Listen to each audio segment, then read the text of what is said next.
Mi frente besó madre cuando nací.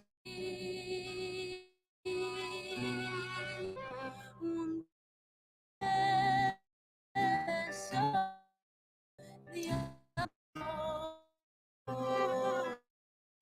me dio mi madre cuando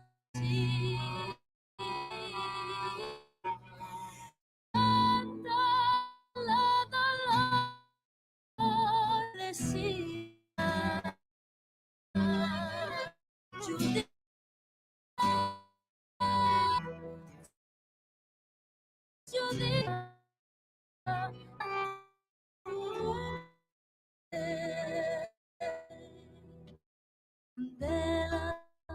Ascendió mi inflamaron antes tanto mi padre, ascendieron mi corazón. Sí,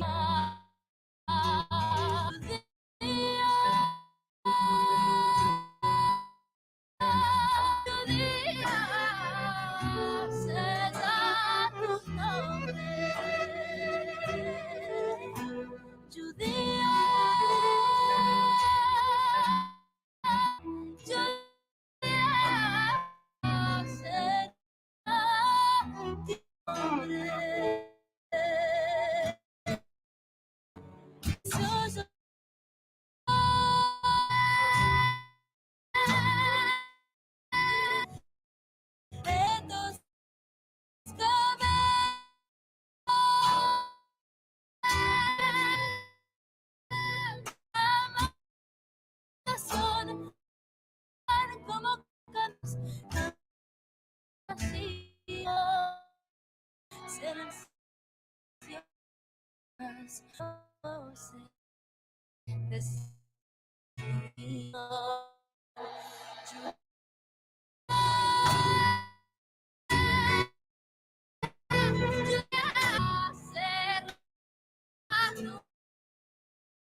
Okay, Shabbat Shalom, everybody, and welcome to the World Alliance of Qara'im Torah study. Let me stop the beautiful music. This is Ladino music, and it's very, very Sephardic Ladino music, very beautiful. Okay, so we're going to do the afternoon study now. My name is Melech Ben Yaakov, and I will be your guide through the afternoon Torah study. So let me just share the screen differently, as is the usual fashion. And let's see what we have here. No, window, Twitter, and share. There we go. Okay, so we are starting in Exodus 25 this morning. You know, I never know where these Torah studies are going to go. I don't, since these are such long studies, I don't really plan in advance. I don't have a specific topic. I just know we're doing the Parsha. And as you know, in the morning study, what I usually do is first try to read through the Parsha from, excuse me, from beginning to end. In the afternoon study, we try to go into more detail. Well, since it's a short Parsha, we were able to read through it quite quickly this morning. And then we started going into more detail. And we started examining these different, shall we say, substances, I guess you can call it, these different substances or different materials that, no, I don't want to use the word materials because that would imply like cloth or something like that. We'll call them substances that the Israelites were were asked to bring as donations for building the mikdash, for building the sanctuary, essentially for building the Mishkan, which is the tabernacle, right? Because the next chapters, the next 10 or so chapters, are going to be dealing with the building of the Mishkan and the various articles that go in or that are associated with the Mishkan, right? So we saw here that there's an initial, I guess you could call for material, right? That anyone whose heart drove them to donate it should bring.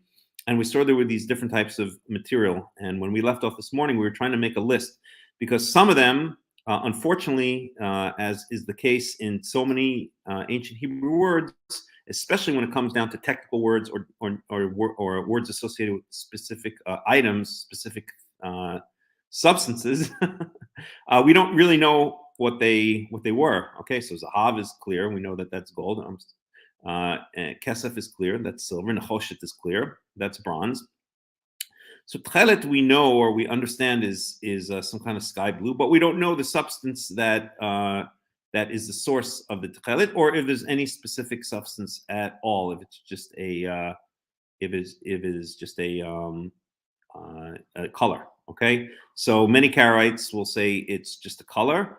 I know of at least one Karaite who would say no, it's not just a color; that it's actually referring to a certain, shall we say, process of making dye, of dyeing fabric. And I might actually agree with that possibility, but then again, it's certainly not clear from the text. So we're going through these different substances this morning and trying to make a list and trying to figure out what they are, or at least what the various opinions of what they are, right? So we got the Tchelet, Argamon, right? So we have a bunch of them here, okay?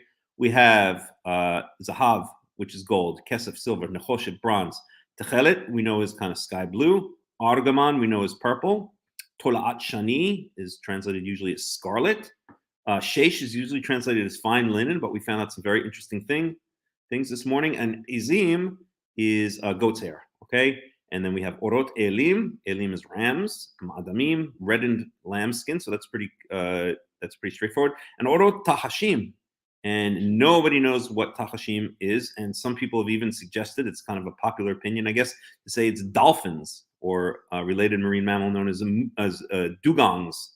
However, that is definitely far from a foregone conclusion. And then Shittim, we know is acacia tree, right? So there's some here that are quite clear, Zahav, Kesef, Nechoshet, and there's some that we don't really know what they are at all. So we were going through and just looking at some of the history of the various substances, and then I was trying to make a list of these substances and what the various opinions are of what they could be. So we were at the Tchelet, okay? So Tchelet, so there's some indication that this snail, which is known, it used to be called the Murex trunculus. It's now been renamed, I think in recent years, maybe in the past 10 years or so, maybe a bit longer, to the Hexaplex trunculus. So the genus name has changed.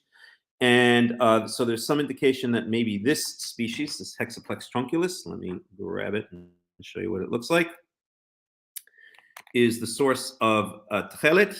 And if so, this would be the same snail, or at least from the same family. And I'm not using the technical word family. I'm not using the taxonomic word family, but the same type of snail. So there's your Hexaplex trunculus, okay, and it comes basically from the mucus. Yes, so I'm sorry to say that if this is the case, when you put a petit tchelet, when you put a blue string on your tzitzit, you're putting snail snot on your clothes. Congratulations. Okay, so I'm unmuted, right? So if that's the case. So there's some indication that it's from this and other related species, but we'll just stick with the Hexaplex trunculus. It was previously known as here as the Murex trunculus. Okay, and this species or this family has a huge history. We're talking about it this morning, that this was a species used by the Phoenicians to create what's known as Tyrian purple. Okay, so the Phoenicians are actually, it is believed, named after a Greek word that ultimately, well, I think it actually traces its ultimate etymology for the Greek word for blood, but the Phoenician means purple. So the Phoenicians were named by the Greeks the purple people. Why? Because they produced this thing called Tyrian purple, which was extremely expensive and extremely popular all around the Mediterranean and beyond. Okay, so much so that it was considered, well, it's called royal purple. Actually, I think there was a slight difference between Tyrian purple and royal purple. I think two different species, but it was basically an extremely expensive and sometimes restricted by law color. It was illegal in certain times and in certain places to wear this purple made from this species unless you were authorized to do so. Let's say you were a king or you were a noble or something like that. Okay, so so this is this is probably, it would seem, a source for the Argaman. Okay, I should give a English equivalence. Let's make this a little bit differently. Let me add another column here. Okay, whoa, that's a big column. Whoa, come back here. Back here. Rein that cowboy in. So, okay, so translation to English, English translation, and English equivalent. So, okay, so this is pretty straightforward. As we said, gold, silver, bronze. We can call this tchelet. We can call this sky blue. Okay, we can call this purple. Okay. And so we don't want really English equivalents. We'll say underlying, we'll call this underlying substances. Underlying substances. Okay.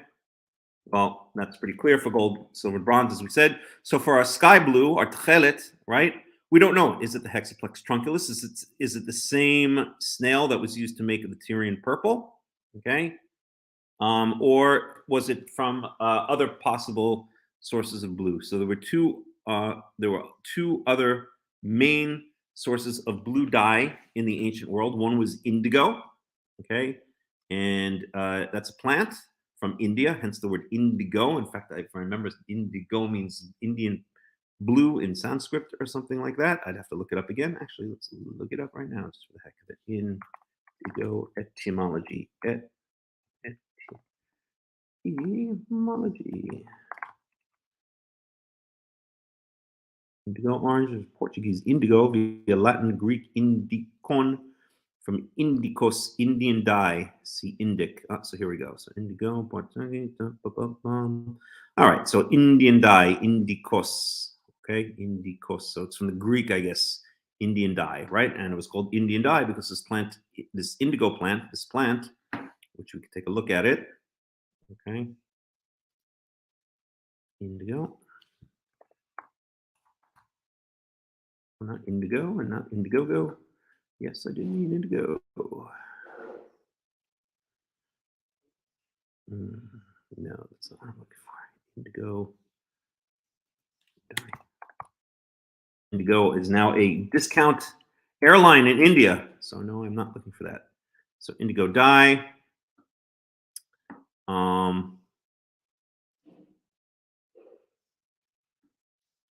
So this is what the plant looks like. It's from the pea family. Anyone who's, whoa, get back here. Anyone who's ever grown peas will immediately see how familiar this looks. This looks exactly like a pea plant, like a sweet pea plant, and same leaf pattern, pretty much the same flower pattern. So it's a plant that's native to somewhere in India. India is a big place, but somewhere in India, which was used to make this dye indigo. Okay, another one is woad. So woad is a plant that grew, I think, in Europe and around the Mediterranean. So let's grab that. So this is woad, and this was also the main source of blue dye in ancient times. So it's a native to the Caucasus, Central Asia, to Eastern Siberia, et cetera, et cetera. Okay. Since ancient times, woad was an important source of blue dye and was cultivated throughout Europe, especially in Western and Southern Europe. Okay, so ancient use, blah, blah, blah, blah, blah, blah, blah, blah. Let's just see, due to this, 1 second. Yeah, so it comes from the, I think it's from the leaves, right? Or is it woad? Okay, we don't know. Okay, so those are the three big candidates: the snail, the Hexaplex trunculus, indigo, or woad for our tchelet, or that it just means a color, and it just means a color, and therefore it's not speaking about any particular species at all. And I had that possibility as well. Just a color. So the purple Argaman is associated most probably with this Phoenician, this Tyrian purple, okay, which dates back to, well, let's see.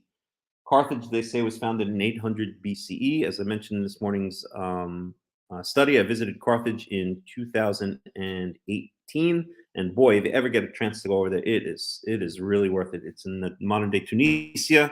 It's about 10, maybe 20 miles, about 10 miles west of the modern city of Tunis, right on the coast. Absolutely gorgeous. Totally worth it to visit Carthage if you ever get a chance, and tons and tons and tons of history there. So again, I put a question mark because we don't know. It may also be just the color. Okay, so I'll add the possibility of just the color.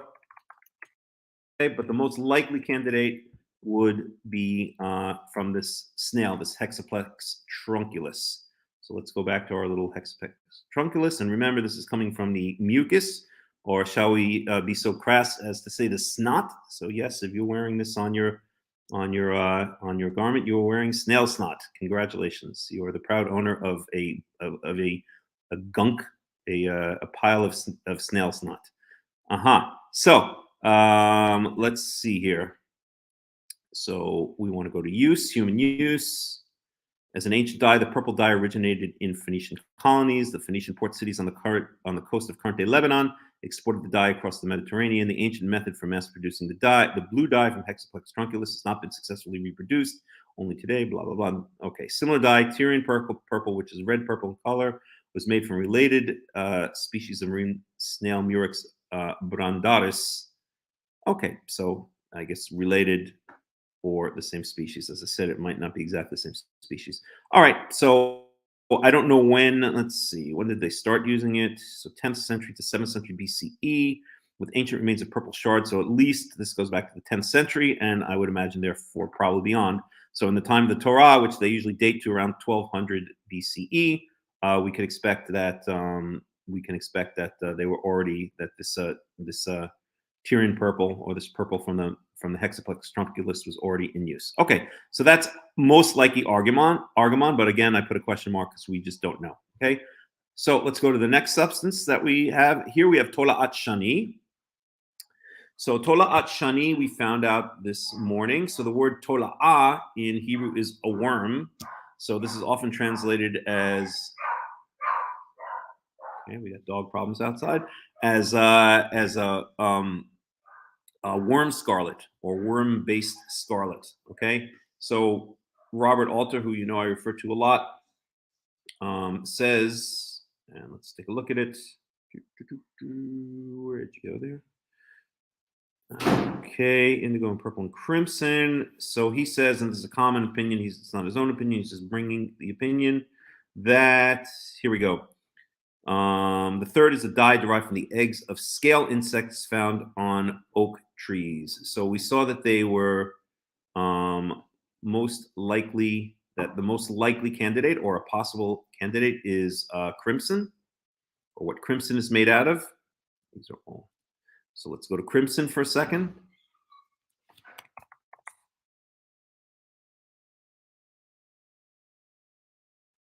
Crimson, color coordinates, crimson, disambiguation, history, scale insect Kermis. So there you go. There is your crimson. So this little feller likes to crawl. I can even see where his eyeballs are. Or what am I looking at? I don't even know what I'm looking at there. Oh, it's little bugs. 1, 2, 3. It's a bunch of them crawling on an oak tree. So this is called the yeah. So it's called the Kermis. No, I'm sorry. Yeah, it's called Kermis. But it is it likes to crawl on oaks. Okay, So that's where you get the word crimson. You get the word, or you get the word from this insect, or maybe vice versa. I don't remember exactly the etymology, but it's related to the word crimson. Kermis, crimson. Crimson is a goes back to Persian.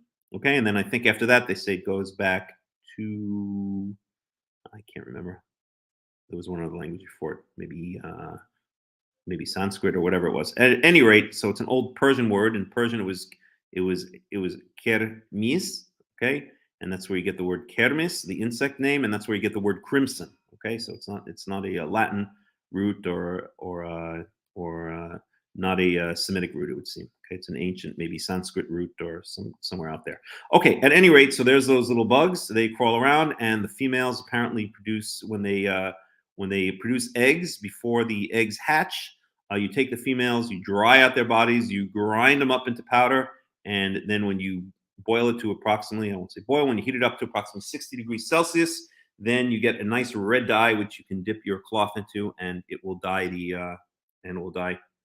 3-year-old me would probably consider snail snot a delicacy. I don't know about, that's my friend Yardain, so I don't think 3-year-old you, I think even now you might consider it a delicacy. I've seen some of the things you eat. No, I'm joking. At any rate, just a joke. So, yeah. So what were we saying? So that's where crimson comes from. Okay, so you take these little buggers and you get crimson out of them, and crimson. Let's go to crimson for a second. So let's see if we can find a nice picture of crimson. Crimson, crimson, crimson. Actually, maybe it was in the Kermis. Woo. There we go. Here's a picture of crimson that's made from that particular bug. Okay, so this was also dated well back into ancient times, and well, it's not a worm, but of course we don't know. Torah does not necessarily mean worm. The Torah is often not scientifically precise when it names animals. It's kind of descriptive. So Torah could be maybe anything that crawls or anything that kind of is worm-like, and that could definitely perhaps be related to this bug. So I'll just read this very briefly. Kermis is a red dye derived from the dried bodies of the females of a scale insect in the genus Kermis, primarily Kermis vermilio. Okay, so vermilio and vermilion means reddish or red, right? In some languages like Portuguese, I don't know. I forgot my Latin, even though I took it for 2 years in high school. I'm rusty. So so it's made from this red dye Kermis, or this red Kermis. The Kermis insects are native in the Mediterranean region and are parasites living on the sap of the host plant, the Kermis oak, Quercus crucifera. And the word Quercus is the oak family. It's related, just for neither here nor there, to the word cork, because cork comes from the bark of a certain type of oak tree called the cork oak. I forgot the exact scientific or Latin scientific name for it. At any rate, these insects were used as a red dye since antiquity by the ancient Egyptians, Mesopotamians, Indians, Greek, Romans, and Iranians. The Kermes dye is a rich red, a crimson. It has good color fastness in silk and wool. It was much esteemed in the medieval era for dyeing silk and wool, particularly scarlet cloth. Post-medievally, it was replaced by other dyes, starting with cochineal. And I think this cochineal bug is actually used today to produce, there we go. If you ever see E120 or natural red 4, that's what you're eating right there. You're eating this bug, okay? So we can even read this. The natural dye carmine is derived. It's probably sessile parasite and blah, blah, blah, blah, blah, blah, blah. Insect produces carminic acid that deters predation by other insects. Carminic acid, typically 17 to 24% of the dried insect's weight, can be extracted from the body and eggs and mixed with aluminum and calcium salts to make carmine dye, also known as cochineal. Today, carmine is primarily used as a colorant in food and in lipstick. So if you ever see E120 or natural red 4, that's what you're eating right there. Okay, E120. I'm gonna have to remember that myself. E120. What? You going? Hold on 1 second. Excuse me.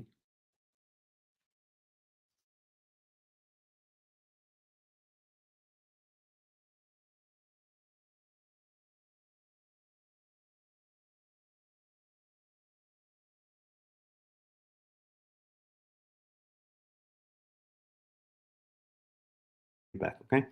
Okay. Sorry about that. So, yeah. So that's E120 or natural red 4. That's what you're eating right there. Congratulations. So, at any rate, that is not Tola'at Shani. So it's believed that Tola'at Shani may be from this, right? From the Kermis, from the Kermis bug. So we'll call this there's the scientific Latin name, Kermis vermilio. Right, so let's pop that in here. So now we have Tola'at Shani. So that's usually translated as crimson, or how do they usually translate it? Let me look at it in my ID for a second. Scarlet yarn. Okay, scarlet. Okay. So yeah. So let's grab it here. We have our Tola'at Shani. Okay. Let's pop it in our spreadsheet. That's Tola'at Shani. English translation, and we could say worm, maybe. Worm scarlet. Okay, and the source of this may be our little Kermis bug here, our Kermis vermilio. So let's grab that little sucker, not literally, but its name, Kermis vermilio, and of course we'll put a question mark.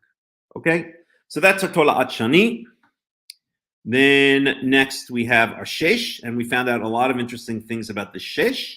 We saw first of all that it's used that in 2 places in the Tanakh, in the building of the first temple, which if we get a chance, we'll look at later. It is actually usually translated as marble. It's some kind of stone, it would seem. And in modern day Hebrew, marble is shayesh. Okay, so but it's probably not related to this other use of the word shesh. And that would be, well, they usually translate it as fine linen. Okay, that's a pretty bad translation, it would seem. So what is the shesh? We saw that it is, let's see, how can I bring this up? We saw it is related to something called sea silk. So sea silk is a fabric that's made out of strings that come from these suckers right here. So no, this is not human hair. This is what is called the byssus, or the byssal threads, and I know this from my marine biology studies. These are the byssal threads of certain mussels and perhaps related mollusks. Okay, so the byssal threads are, we can just look at this for 1 second. These are byssal threads. That's a mussel. And these threads here are what allow the mussels to attach to rocks and the sea floor, and etc. Okay, so these byssal threads are taken, and they can actually be spun into threads, just like silk from silkworm is spun into threads, and then you can make something called sea silk. And here's a picture of a glove made from sea silk, made from these byssal threads from the mussels. Okay, so that's a possibility for what that is. Again, this is all kind of speculation. Robert Alter, let's see what he says here. So the BDB does translate it as byssus, which is what I'm saying, these byssal threads. Let's see if Robert Alter says anything about it. No, he passes on here. Let's see what he translates it as. Lemon and crimson and where do we go? So he translates it just as linen. Okay, so it's usually translated as fine linen or linen. What, Volk?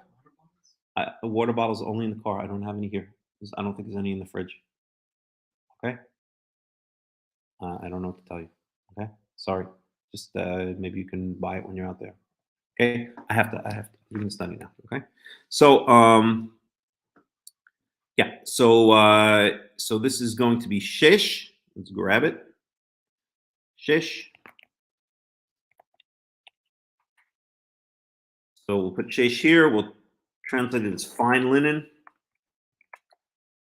Fine linen is the way Tushy translated it, and is it perhaps the byssal threads of mussels?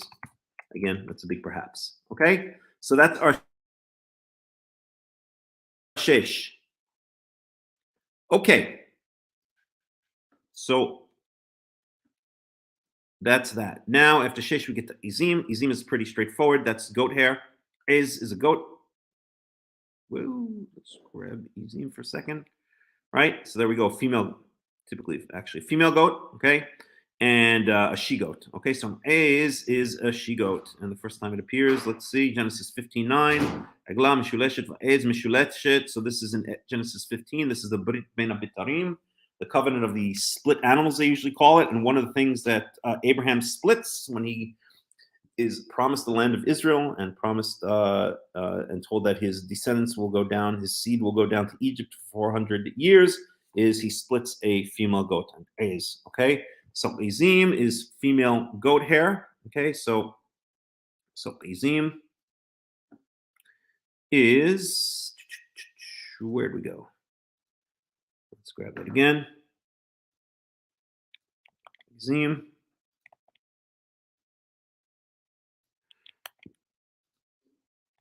And this is going to be female goat hair.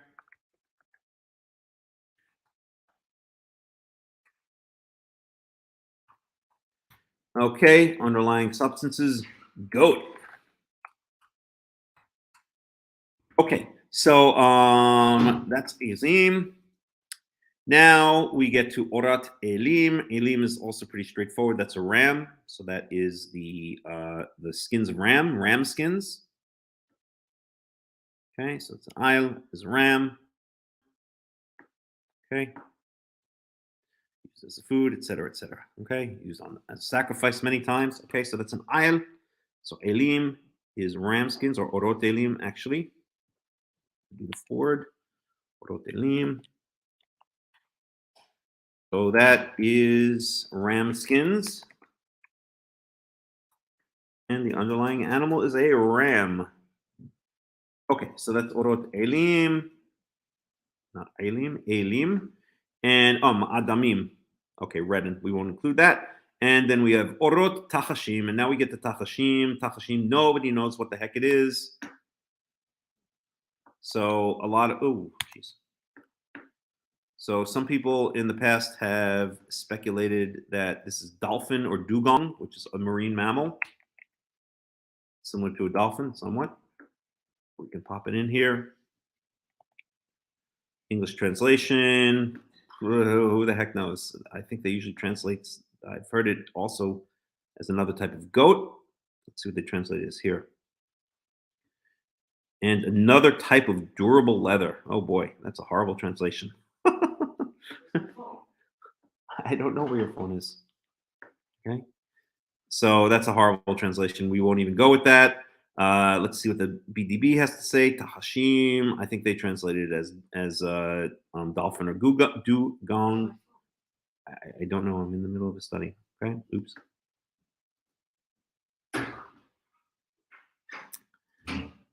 Tahashim. So yeah, they say perhaps porpoise. Here maybe dugong. I've heard dolphin. So Tahashim is translated as God only knows what it's translated. Let's look at some of the different translations just for the heck of it. So if we go to here, we can go to this verse right here. Oh, let's do it in, I think if we do parallel, we get all the verses. Exodus 25, let's go to 4. And go, no, it's Exodus 25, 5.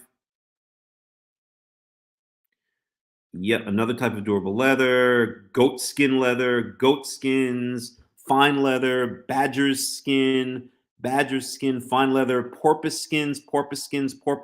So badger, I don't know where they get that from. So what is a badger?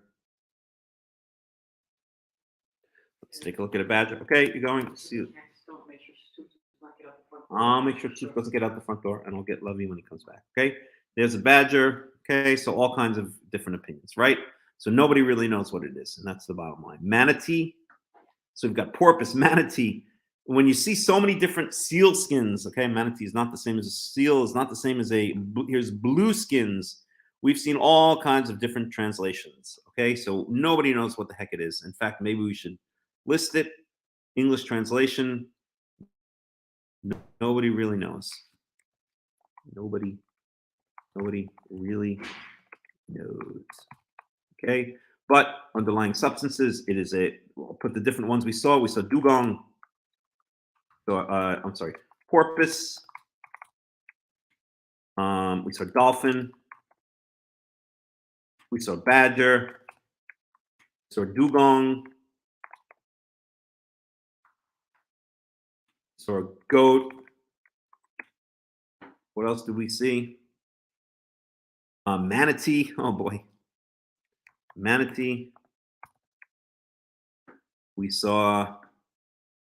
What else did we have here? Goat skins, fine leather, badger, fine leather, porpoise, manatee, seal skins. Let's add that. Seal. So there seems to be a general consensus on some. Ooh, sugar. What did I just do here? Oh, geez, what happened? Do that all over again. Let's try that again. So dolphin, seal, or dugong. Those are the two I hear the most. Dugong, seal, porpoise, goat, badger. We said seal already. We said porpoise. What else did we say? Blue skins, goat. We said porpoise, badger, goat, seal,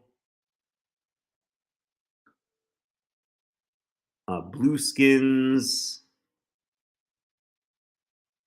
violet skins, seal skin, tachashim. Here, they don't even try to translate it here. Tachashim skins. Sea cow. We get the idea, right? So we definitely get the idea here. And so let's see what Robert Alter has to say, because again, he at least thinks things out. I don't always agree with everything he says. Oh, here's Lavi. Lavi, boo boo, come here, baby. 1 second. Come here, sweetheart. Okay. So 1 second. Excuse me. Come here.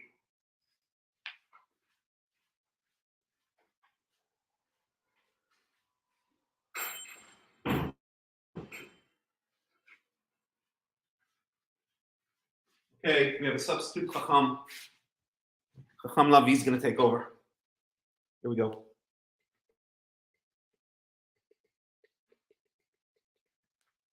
We have two cats, Lavi and Suf. This is Lavi. He's a very bad boy. Go, wait outside. Come here, you. Outside. Okay. All right. So, yeah. So I think we said most of them. So Robert Alter, what does he say? Oh, I can get rid of this thing, can I? So Robert Alter, and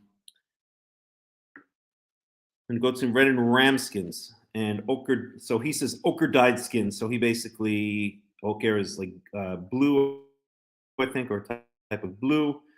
So he doesn't offer a possible species.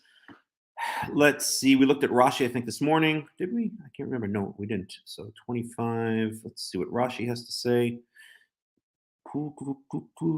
If anything. Argaman, Shesh. That's what we call linen. Okay. Azim, goat's hair. Madimim, Tachashim. The Tachash was a kind of wild beast. I'm just going to read the English to save time. Min haya velo hata ele le sha'a. It was multicolored and therefore is translated in the Targum as sasguna, and it's so translated because it delights and prides itself in its colors. Guna, oh my God. So yeah, elele sha'a. So this is what Rashi's saying. So here's one of Rashi's ridiculous interpretations. He's saying it only existed at the time when Israel built the tabernacle. Like it was a magical animal that just appeared magically so that Israel could use it to build the tabernacle. So it was like a unicorn. So let's translate it. Rashi says unicorn. Okay. It was multicolored and therefore it is translated in Targum, et cetera, et cetera. So basically he offers absolutely nothing of any value as usual. So as I always say, Rashi is the worst Torah commentator I've ever come across in my entire life. He's horrible, absolutely horrible Torah commentator. But once in a while, he says something of use. Okay, so nobody really knows, right? So we got it. Yeah. So and let's see maybe what the Everett Fox says. This is a Shokin Bible. I've got to scroll down. Let's see what he renders it as. So we're in Exodus 25. Oops, where do we go? Exodus 25. For violent worms called byssus. So it's interesting. So he translates the shesh as byssus, goat's hair. So here's his translation, by the way: gold, silver, and bronze.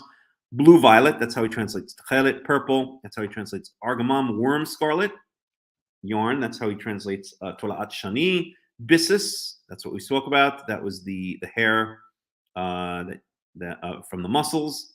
From the muscles, mussels, from the bivalves, from the shelled animals known as mussels. Goat's hair, ram skins dyed red, tanned leather skin. So he also basically kind of doesn't offer a species. So he calls it tanned leather skins. Okay, so nobody knows. Okay, so dolphin, dugong, seal, porpoise, goat, badger, and we could just say tanned leather. And leather, fine leather, okay, blue skins. These were all different things that we heard. Okay, so that's it. So tachashim, nobody knows what the heck it is. The word tachashim. If we go back to it,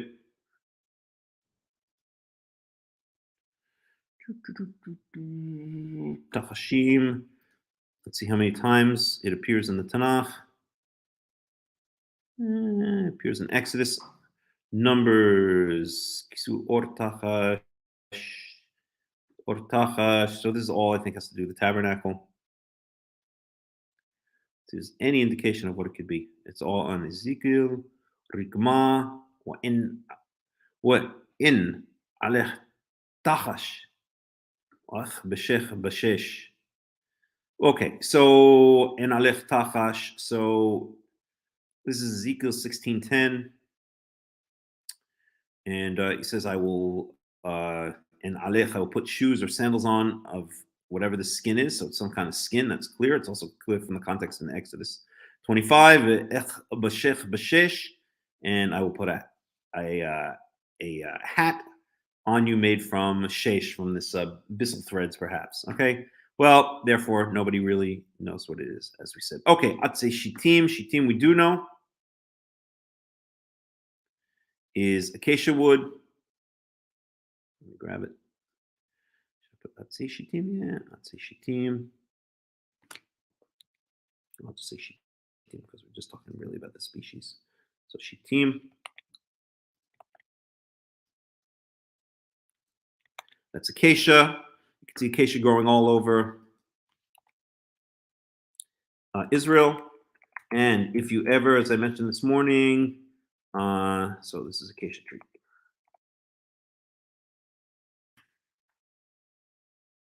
If you ever get a chance to go to Israel and see and if you're near Eilat, take a half an hour trip or 45 minutes, about a half an hour to 45 minutes north of Eilat to a place called Timna Park. You'll see plenty of acacia trees. You'll see a beautiful park, just barren desert, but maybe, some acacia trees pretty much. And they also have a replica of, that's the word I was looking for. I couldn't think of the word this morning. I kept on saying replica. Thank you very much, of the tabernacle, and totally worth seeing it. When I was there, we had someone, a guide, young man who's really knowledgeable. Totally worth it because it takes the picture that's being described in Exodus and really brings it to life. Right? It's very hard to read descriptions of how things looked without you have to really see it or visualize it or be in it. So there we go. So that's Exodus 25:4. Let me just fill this in here. So Exodus 25:4, that goes up to Tchelet Vargaman. Okay, and Shittim. So this is all Exodus 25:4, right? Oops. Okay, up to Shittim is Exodus 25. Oh no. Elim starts Exodus 25:5. So Elim is 25:5. And then we have 25:5, 25:5, 25:5. And then after that, we get into 25:6. So we have Shemin. Shemin, when it's not mentioned, I think there's only one or two places in the Torah where it's given where it's given a qualification. I think a Shemin Egoz, it said, called in one place, and that might be about it. Okay, I think in Song of Songs, but Shemin is always olive oil. Okay, so Shemin is olive oil. So underlying is olive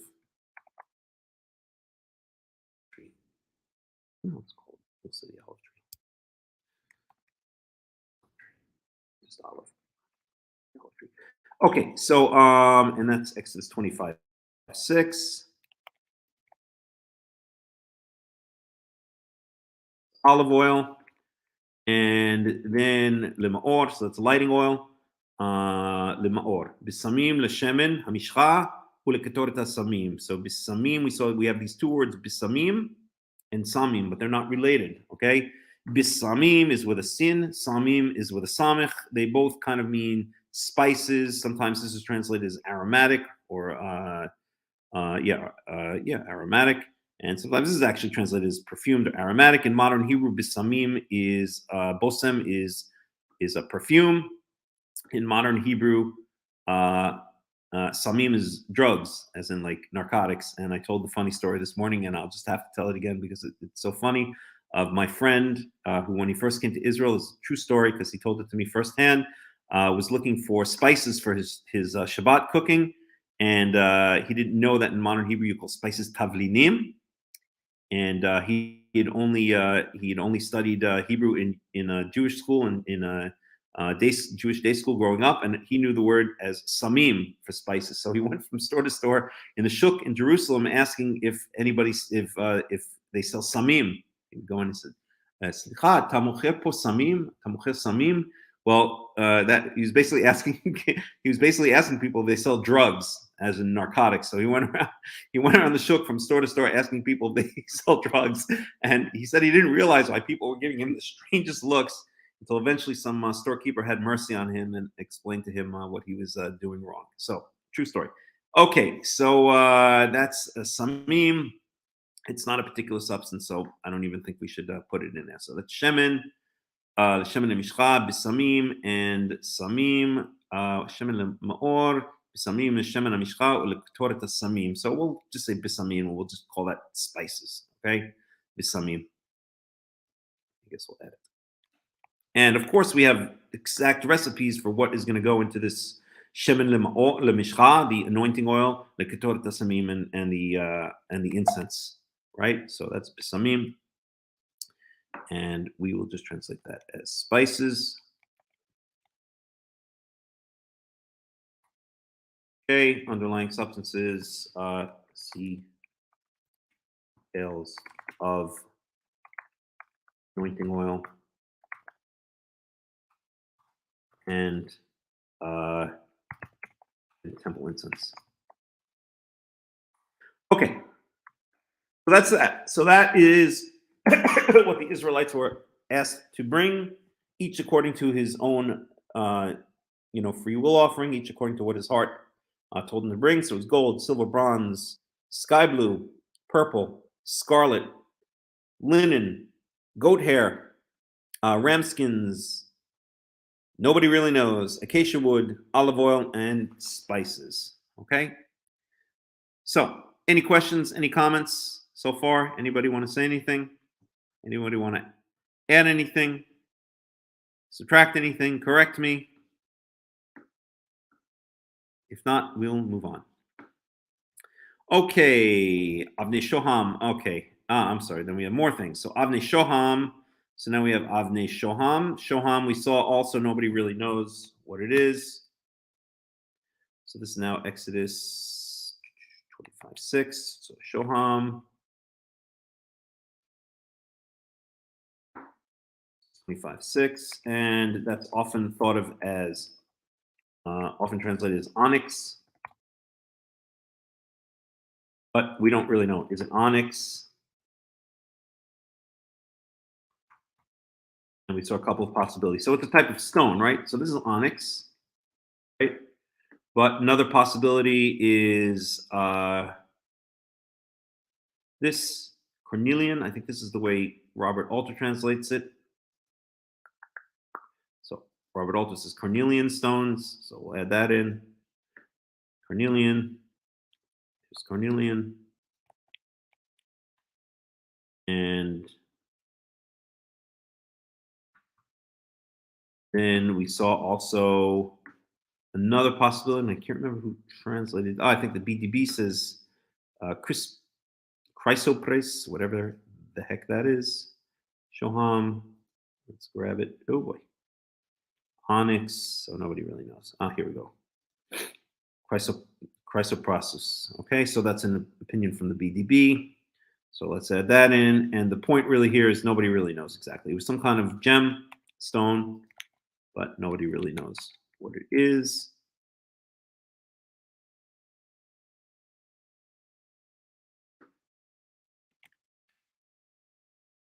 Okay. So the Shoham. And then the last thing we have is Avnei Miluim. These are just setting stones or stones for the setting. So I'll just add Avnei Miluim.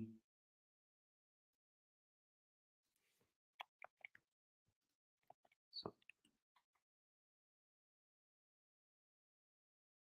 stones for setting, or I'll just say setting stones. So see details of ephod and breastplate. So these are for the ephod and for the breastplate. It says, so you have to see the details there. Different types of stone, right? And so that is Exodus 25 or 7 of Nishoma of Miluim for the ephod and for the choshen. Okay, so this is Exodus 25:7. Alrighty. So that's that. So these are now the full list of the various things that the Israelites were asked to bring. And Kechol asher ani mar'eh otcha.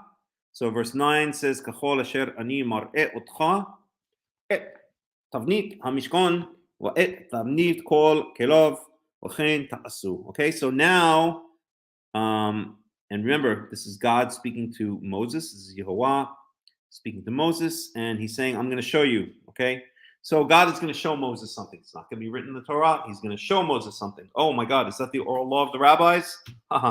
We spoke about it this morning. Quick answer, no, of course it's not. Okay, just because God showed Moses certain things which may have constituted some kind of ancient oral law doesn't mean that when the rabbis added all the rest of the crap in there 1,500 years later, that goes all the way back to Moses, right? It's stuff they, as I said, they added it under the fog of war, right? Since nobody knew later on what really came from Moses and what didn't, they could just shove in whatever they wanted and say that it goes all the way back to Moses at Sinai, and that therefore it's the oral law. Okay, so I don't have the Karaites will often take the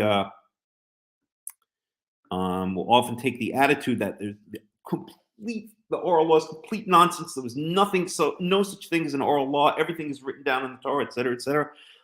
I don't take such an extreme view. I think that's a view that actually is counterproductive to Karaism because it can be easily disproven. For instance, in this verse, okay, of course, someone said that's not an oral law, that's a visual law, but same idea. It's something that's not written in the Torah, okay. But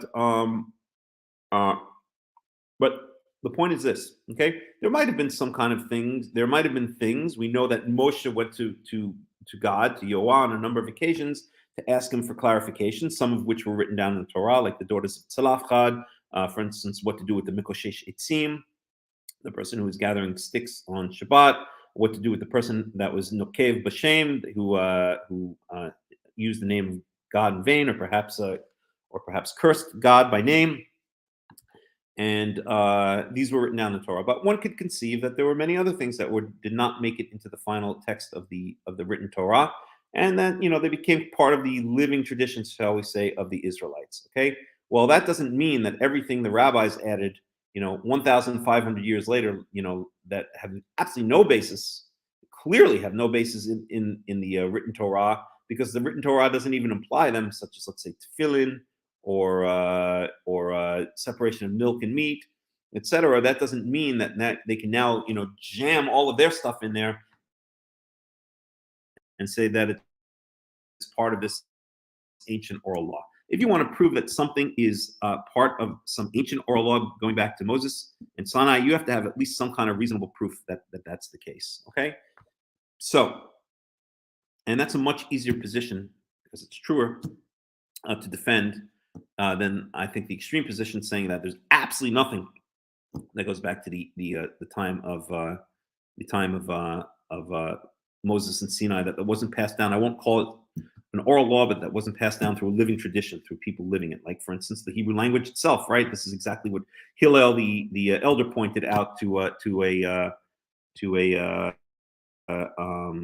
Sadducee. Was it a Sadducee? I believe, right? That how can you trust me to teach you the Aleph Bet if you don't believe in an oral law, right? So there are some things that are part of the living tradition of Israel that go all the way back to ancient times, that's for sure, and were passed down, shall we say, in a certain sense, orally, or passed down through living tradition. But that doesn't mean that everything that the rabbis want to shove in there later on is part of that ancient tradition. And we have to be smart. We have to do investigation. We have to read the Tanakh. We have to figure out what was going on in ancient times to know what was going on. By the way, it's just as silly for rabbinites who take an extreme view in saying that everything, that the entire oral law goes all the way back to Moses and Sinai, right? That everything that's written in the Mishnah, everything that's written in the Talmud goes all the way back to Moses and Sinai. That's not an easily defendable position. And therefore, the smarter rabbis will say something along the lines of, and I've already heard this decades ago from one particular rabbi I learned with, and I've heard it since then, that it was it was a development, right? The oral law developed over time. Okay, whatever the heck that means. Basically, that basically means, in my book, that you can turn the Torah into anything that you want without having to stick closely to the original law. So, as a Karaite, it's silly for us, I think, to take the extreme position that nothing dates back to the time of Moses. And on the other hand, I think it's silly for rabbinites to take the position that everything dates back to the time of Moses. Each thing has to be investigated to the best of our ability based on its own merits. Does it seem to stretch all the way back 3,500 years ago, or does it seem to have arisen, in the Second Temple period, the late Second Temple period, post Second Temple period, etc. Okay, all right. So that's that. Let's move on in Exodus, verse 10. ועשו אורון עצי שיטים, 2.5 ארכו ועמה 1.5 רוחבו ועמה 1.5 קומתו. So so now we're doing the Ark of the Covenant, right? This is where the 10 Commandments are going to go. Remember, Moses has not gotten the 10 Commandments yet, right? When is he going to get the 10 Commandments? Sealed. Wait a second. Did he already get the 10 Commandments? Because a second here. Sabbath laws. So that's 23.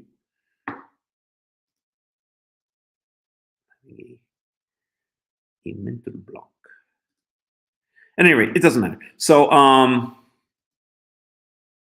he got the 10 Commandments, did he get the tablets yet? Okay. At any rate, so the Ark of the Covenant is going to be where the tablets are placed. Okay. Let's clear this out. Let's clear this out. Let's clear this out. Let's clear this out.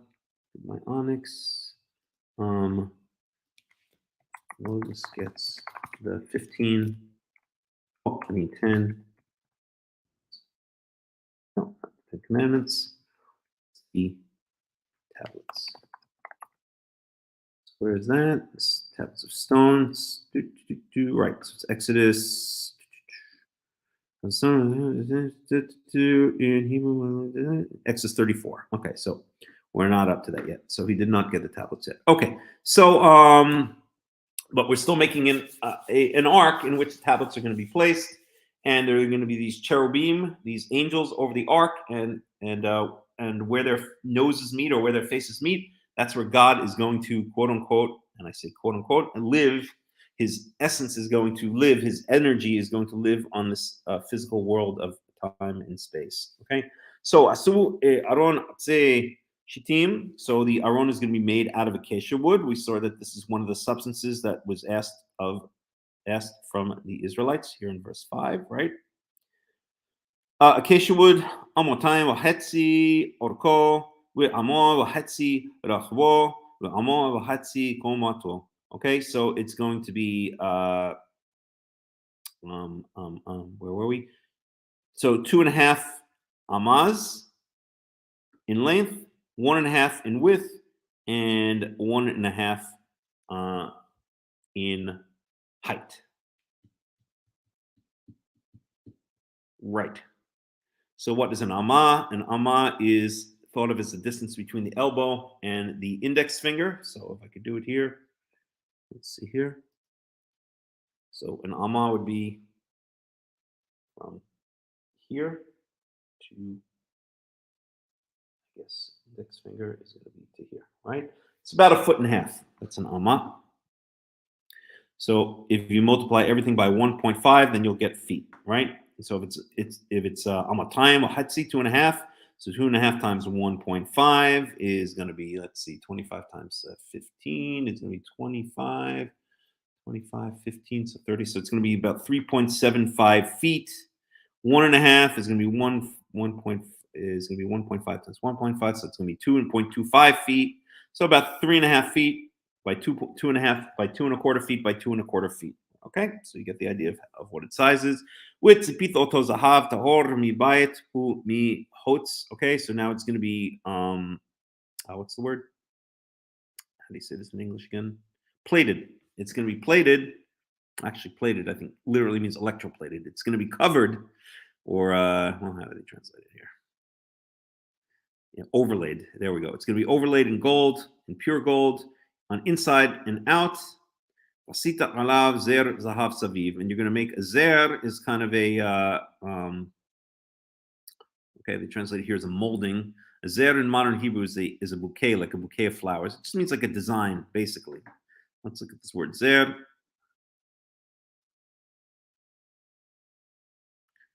Circlet border. The BDB says circlet border. So border, it's like a design, right?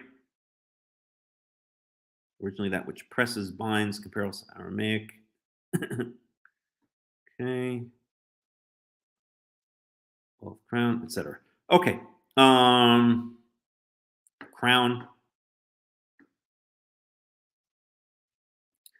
So you're going to make this design or this kind of like chain of gold around it.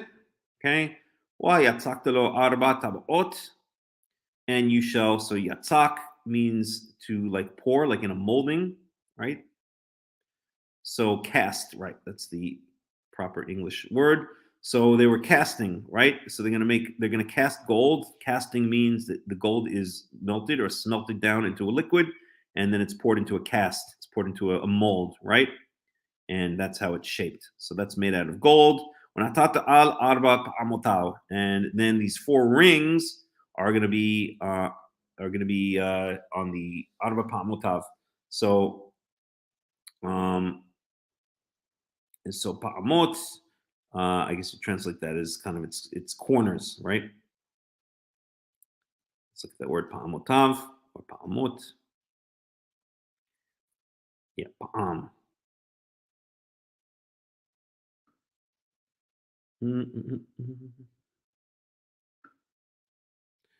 No, not that one.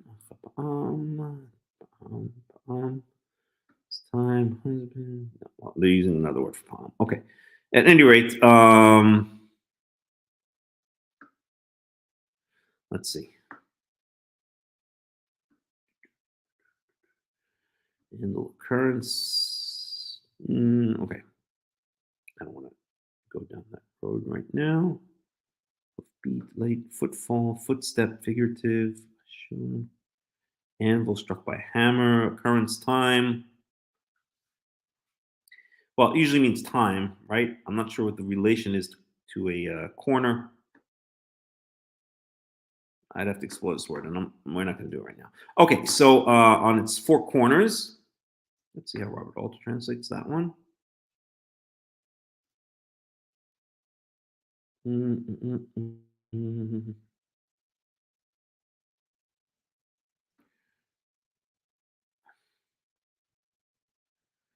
shall cast for it 4 golden rings and set them on its 4 feet. And 2 rings on its one side and 2 rings on its other side. So he translates Pa'amotav on its 4 feet. Let's see if there's a comment about this. One may infer that there were actually small carved feet at the 4 bottom corners so that the ark would not rest directly on the ground. Okay. Interesting.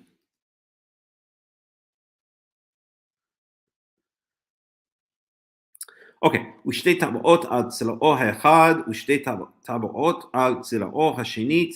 So 2 rings on one side and 2 rings on the other side. ועשית בדי עצי שיטים, and you shall make. So bod is a kind of a stick, a pole. ועשית בדי עצי שיטים וציפית אותו זהב. So then you're going to make these carrying poles. I think the best way to do it would be to do this. Let's see if we can find something. Ark.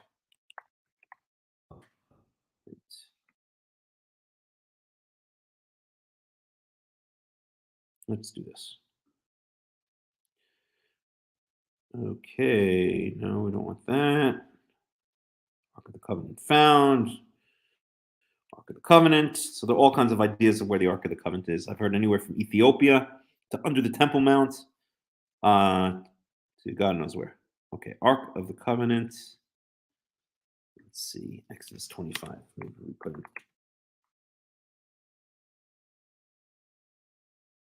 Matter. The purpose of the Ark of the Covenant? No. Layout and pattern of the tabernacle. Oh, okay. Now we're talking. The tabernacle, man. Video present. Okay. How long is this video? Let's take a look at this for 1 second. 41 minutes? I don't think so. Well, maybe watch it a little bit. Let's do this. Let's watch this a little bit and try to bring it to life. I don't know if this guy's a Christian. If he is, I apologize in advance. Oh, I don't even have the thingy on. I think this will work. Okay.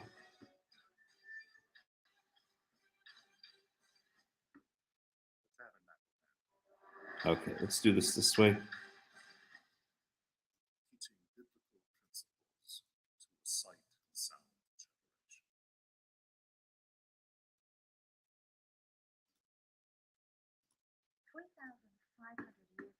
The tabernacle of Moses was the first portable sanctuary for worshiping the Lord. When Moses ascended Mount Sinai, the Lord was very specific with regard to the pattern that needed to be followed in order to construct the tabernacle. And he was very clear that Moses should not deviate from this pattern whatsoever. So why is it that we as believers need to study this pattern today? Is it possible that it could have any relevance for the Lord's people in this day and age? And could it seriously give us any insight into our own spiritual walk by studying this ancient form of worship? Our hope for today is to answer these questions and more as we Let's speed it up a little bit. The plan and the pattern of the tabernacle. And thou shalt make the court of the tabernacle. For the south side southward there shall be hangings for the court of fine twined linen, 100 cubits long for one side. And the pillars thereof shall be 20, and their sockets 20, of copper. The hooks of the pillars and their fillets shall be of silver. And likewise for the north side in length there shall be hangings 100 cubits long, and the pillars thereof 20, and their sockets 20, of copper. The hooks of the pillars and their fillets of silver. And for the breadth of the court on the west side shall be hangings of 50 cubits, their pillars 10, and their sockets 10. And the breadth of the court on the east side eastward shall be 50 cubits. The hangings for the one side of the gate shall be 15 cubits, their pillars 3, and their sockets 3. And for the other side shall be hangings of 15 cubits, their pillars 3, and their sockets 3.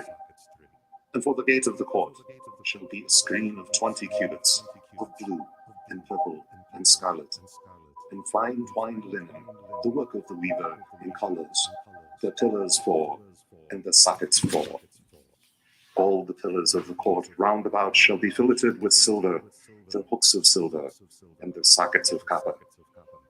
The length of the court shall be 100 cubits, and the breadth 50 everywhere, and the height 5 cubits, of fine twined linen, and the sockets of copper.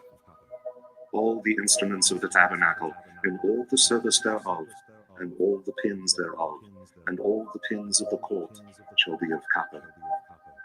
Exodus chapter 27, verses 9 through 19.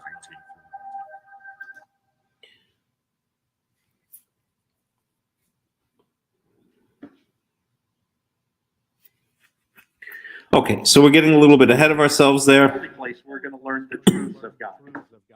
I have no idea who this person is, but let's see if we can find something about the Ark of the Covenant. Here we go. Okay. Okay, let's start here. We'll watch it for a little bit and see if it's worth watching a little bit more.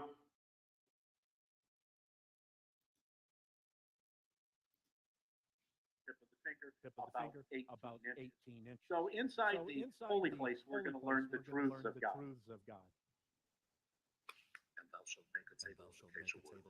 2 cubits shall be the length thereof, cubit the breadth thereof, and 1.5 cubits the height thereof.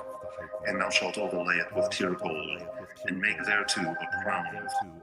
Okay, so there's the crown of gold. Okay. There's the Zer Zahav. Actually, I should do this a little bit differently so we can stop and discuss it. Stop screen. Let me do it like this. Share screen, window, Toyota. And now, okay, so let's just bring this back just a drop. So here, And 1 cubit the oops, bring it back just a drop more again. Stuff I need to. Of his cubits, and a cubit is from the tip of the elbow to the tip of the finger, about 18 inches. So inside the holy place, we're going to learn the truths of God. I have no idea who this person is. Okay, so here's the Ark of the Covenant. table of acacia wood.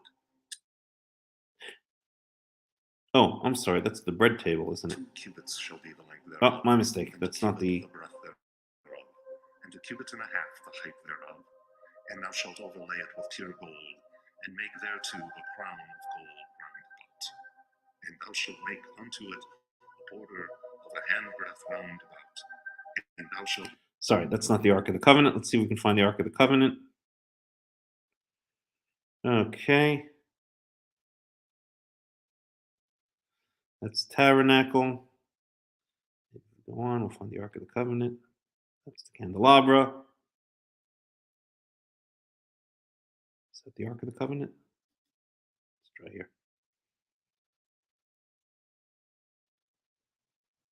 That's the incense altar. Come on, you got to get to the Ark of the Covenant. There's the Ark of the Covenant. Okay. All right, let's try here. 1.5 cubits was the length of it, and 1.5 cubits the breadth of it, and 1.5 cubits the height of it. Okay, so here's the verses that we're concentrating on. I'll bring it back just a little bit. Okay, so now he's opening up the Holy of Holies. Made the ark of acacia wood. 2.5 cubits was the length of it. Okay, so 2.5 cubits was the length of it, right? We see that right here. Okay.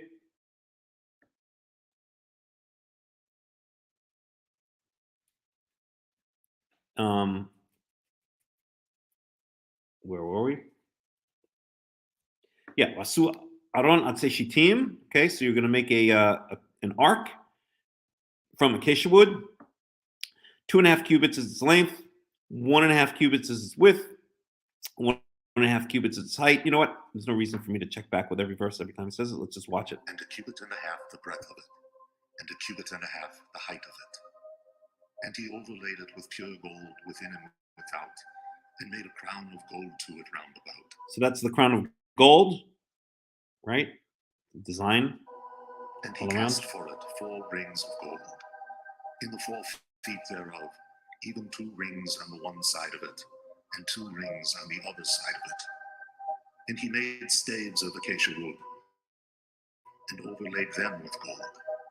And he put the staves into the rings on the side of the ark, to bear the ark.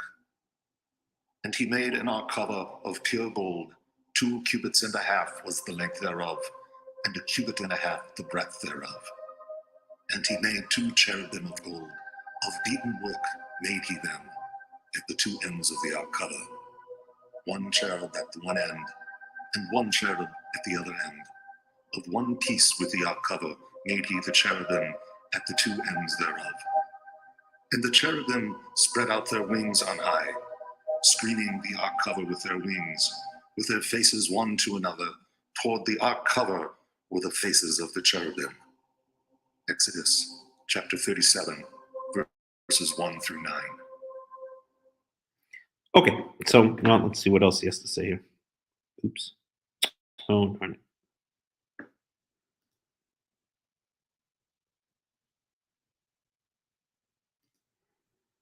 Wings on high, screening the ark cover with their wings, with their faces one to another, toward the ark cover were the faces of the cherubim. Exodus chapter 37, verses 1 through 9.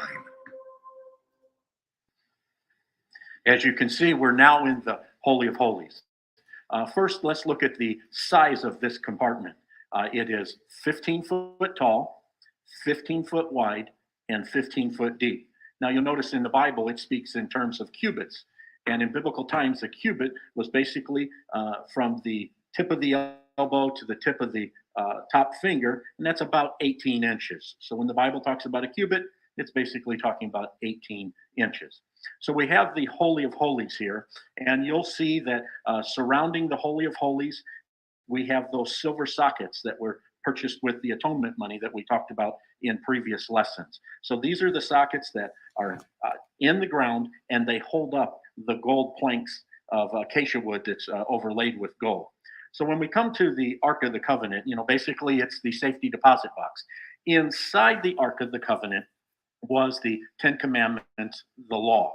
Now you'll notice that to the right side of the Ark, that you'll see the pot with manna, and you'll see Aaron's rod. I've purposefully left it out for a lesson down the road. There is some disagreement as to what was contained in the Ark of the Covenant, how long the various things stayed in there, when it was taken out, what happened with the Ark in general. But for now, we just want to look at the overall Holy of Holies in the Ark of the Covenant. So as far as dimensions, in the Bible, it'll give it in cubits, but I'm going to give it to you in inches. First of all, this is the front of the Ark. This is not the side. Often you will see pictures of the Ark of the Covenant, and it'll have the poles going this way. That's incorrect when you look at the Hebrew. The side of the Ark is this side and that side. This is the front, this is the rear. So that's why the poles are going this way toward you. So the Ark is 45 inches wide, 27 inches deep, and 27 inches high. Now, many believe that the cherubs, the 2 cherubs on top of the mercy seat, were about 28 inches high. In some commentaries, it'll talk about hand breadths and different things as a measurement. We're not sure exactly what these cherubs look like. There's a lot of speculation, a lot of different theories and understandings. When we focus on the Ark of the Covenant, and that lesson in particular, we'll go into much more detail. So we've got 45 inches by 27 inches and 27 inches high, and probably about 28 inches for the cherubs. You'll notice that I have the acacia wood poles overlaid with gold, and they are in the Ark of the Covenant. Scripture is specific in that the poles were never taken out of the Ark of the Covenant, out of the golden altar of incense, out of the table of showbread, out of the altar of burnt sacrifice. Those staves or poles were removed once the article was in place. But the Ark of the Covenant, the poles remained. Once again, when we get to the detailed lesson, we'll speak about that. So I want to talk about just a few things to help you understand this overall view of the tabernacle. Actually, the Ark of the Covenant could be considered 2 holy vessels or 2 pieces of furniture. Okay, all right, let's stop there. And let's go back and look at the text. And see what we have. So now we're talking about the Ark of the Covenant. So asu aron atse shithim. So make an ark out of acacia wood. Amotayim wa hetzi. By the way, I'm trying to as I mentioned this morning when I read my Hebrew, I'm trying to now make a distinction between the patach, which is, well, that's actually a compound patach, but this is a patach and a kamatz. So many people think that the patach, just a single line, was ah sound, and that the kamatz was an ah sound. So I'm trying as best I can. I'm trying to get used to it to make a distinction because these two different vowels are different vowels for a reason. They're supposed to be pronounced differently. Okay, it's not clear exactly how they're pronounced, but that's what many people think. So this would be ve'osu aron atse shitim amotayim wa chetzi arko ve'amar wa hetzi rochbo ve'amar wa hetzi komato. So here we have, you're going to make it out of acacia wood. It's going to be 2.5 cubits in length, as the person, whoever that was, said. A cubit is about 1.5 feet. So we translated that to feet before. Amar wa hetzi rochbo, 1.5 feet in width. Amar wa hetzi komoto, and it's going to be 1.5 feet high. Okay. Witzipito oto zohav tohor mibayit umi chutz safena we osito olav zer zohav saviv. So we saw this is the border around, right? We saw that over here. There's a border around it. Again, it doesn't say what the border should look like exactly, right? This was what Bezalel and his assistant, his assistant, Uri Ben Hur. I can't remember his name. We'll get to that eventually. This is, this was their artisanal work, right? They used some poetic license, or maybe they did it according to what they were shown, right? As it says in verse 9. Okay. Okay.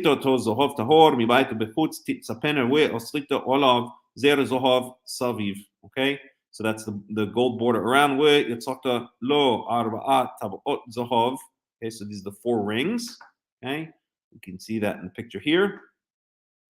Right, the 4 rings that are going to be 2 rings on each side, and that's where the poles are going to be placed to hold and to carry the Ark of the Covenant. Okay.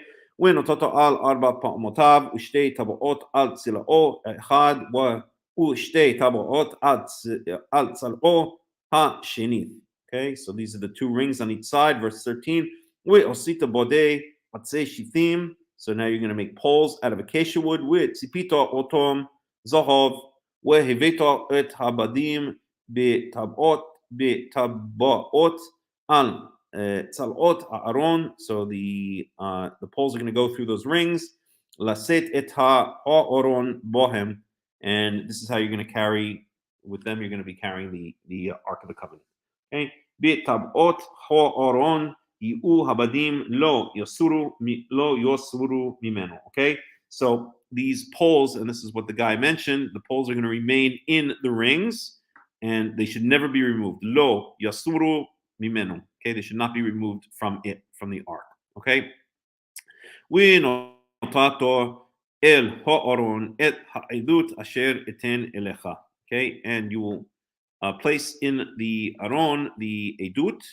Okay, the covenant. How do they translate edut? The testimony. There we go. Asher eten elecha. Okay, which I shall give to you. Okay, which he hasn't given yet. So that's in Exodus 34. Okay, so that's that is the ark.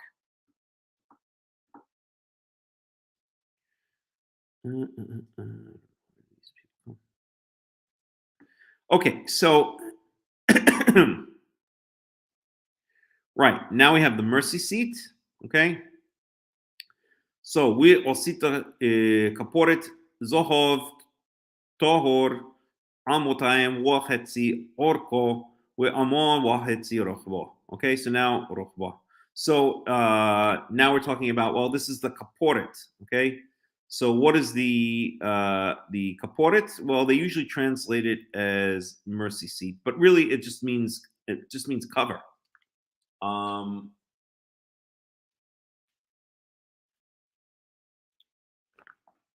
So it just means the cover, the ark covering. I'm not sure where they get the. Oh, I mean, I know where they get the mercy seat. They get the mercy seat because it's saying that the kaporet is related to kofer, or is related to a kapara, which means usually atonement. So I don't know why they don't translate it as the atonement seat, but it just means kaporet. It comes from the root haf pe resh, which just means to cover. So it's just a covering, although it may have a double meaning. Okay, let's see what Robert Alter has to say out of that for the heck of it.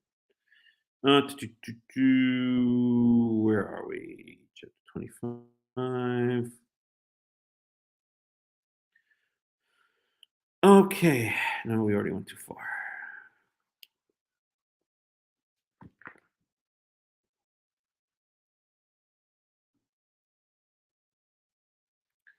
One second, I think we went too far.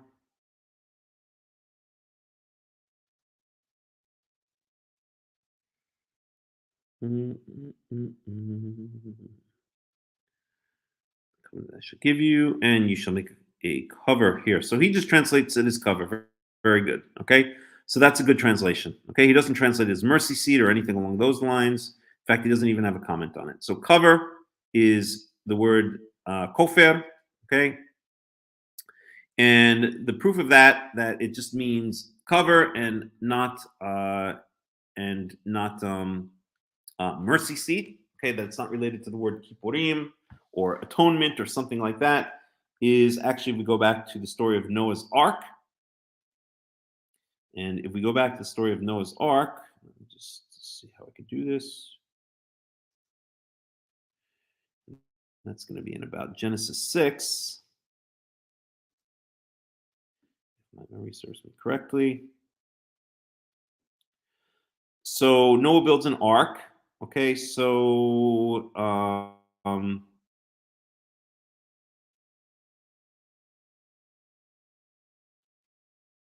one second. Excuse me.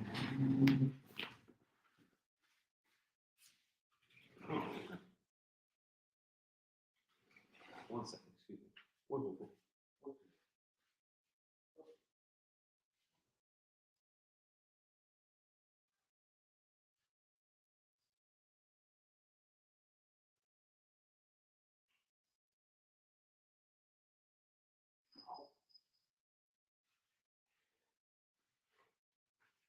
Excuse me for 1 second. I'm sorry.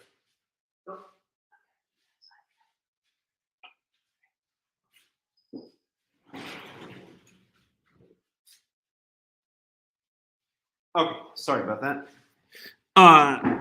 Okay, so if we see here in verse 14, so God says to Noah, okay, we'll start in verse 13. God says to Noah, "V'yomer Elohim leNoah lifonai, the end of all flesh has come before me, ki mol'o ha'ores homos mipnehem, because the land, the world has become filled with violence before them. Wa hinani mashchitom et ha'oretz, and I'm going to destroy the world. Aselecha tevat atze gofer, so make a ark of gopher wood. Kinim, and you shall make rooms. Ta'aseh et tevo, you shall make rooms in the ark. Ve'chofarto ota mibayet u michutz bakofer. Okay, and you shall cover it. And here's this word. Okay, chofarta. Okay, same word that we have here for the word kaporet. It's the same root. Okay, kaporet, kafarta. Okay, so the word cover, and if we look here, I could just click on it. Right? So, kaf, pe, resh just means to, well, and here it says a piece because it's using the figurative meaning for it, but it just means to cover over, okay? Cover over, figurative, okay? But the underlying word is to cover over, okay? And let's see what the BDB says. Blah, blah, blah. Here, to cover, oh no, man is subject, God is subject, cover over. Okay, we don't have to look for it here, but it just means to cover, okay? And so here, means the cover, okay? Doesn't mean the mercy seat or anything like that. It can mean, as it says, to cover over figuratively. It's often translated, a kofer is often translated as a ransom, but it really just means to cover over. And therefore, the point being that there's no indication here that it's the mercy seat, as it's often translated as. It's just a covering, okay? A kaporet is just a covering, okay? Let's even grab this and see what the BDB says about it. Late technical word from kofer, cover over sin. Explanation, cover lid has no justification in usage.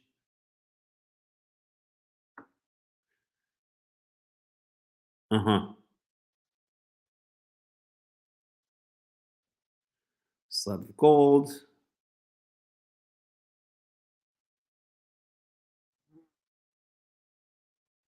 Okay, so here the BDB definitely does seem to be saying it has to do with the covering over of sin. Okay, and hence the name mercy seat. Okay, because when sin is covered over, God is being merciful towards us, relating to the word kippur. But Robert Alter, on the other hand, we saw just translates it as cover. He doesn't say anything about a mercy seat. Okay, just out of curiosity, let's see if he does say anything.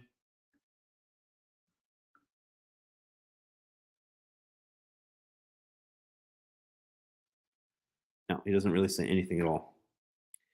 Okay. I guess we could look at where the word occurs. Maybe we should do that. So it first occurs for the first time in Exodus 25:17. That's where we are right now. And this also has to do with the covering.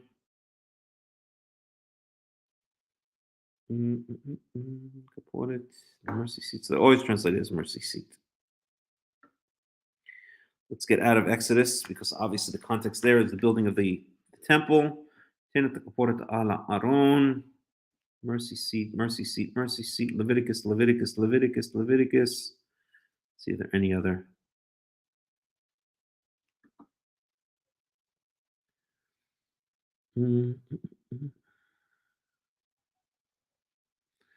Well, they're just describing it, but they're not giving it enough in context. Can you invite the kaporet? That's it, huh? Numbers. So the kaporet does not mention anywhere else except then in Chronicles. So it's only kaporet. Okay. So it's only really mentioned, in reference to the covering of the ark.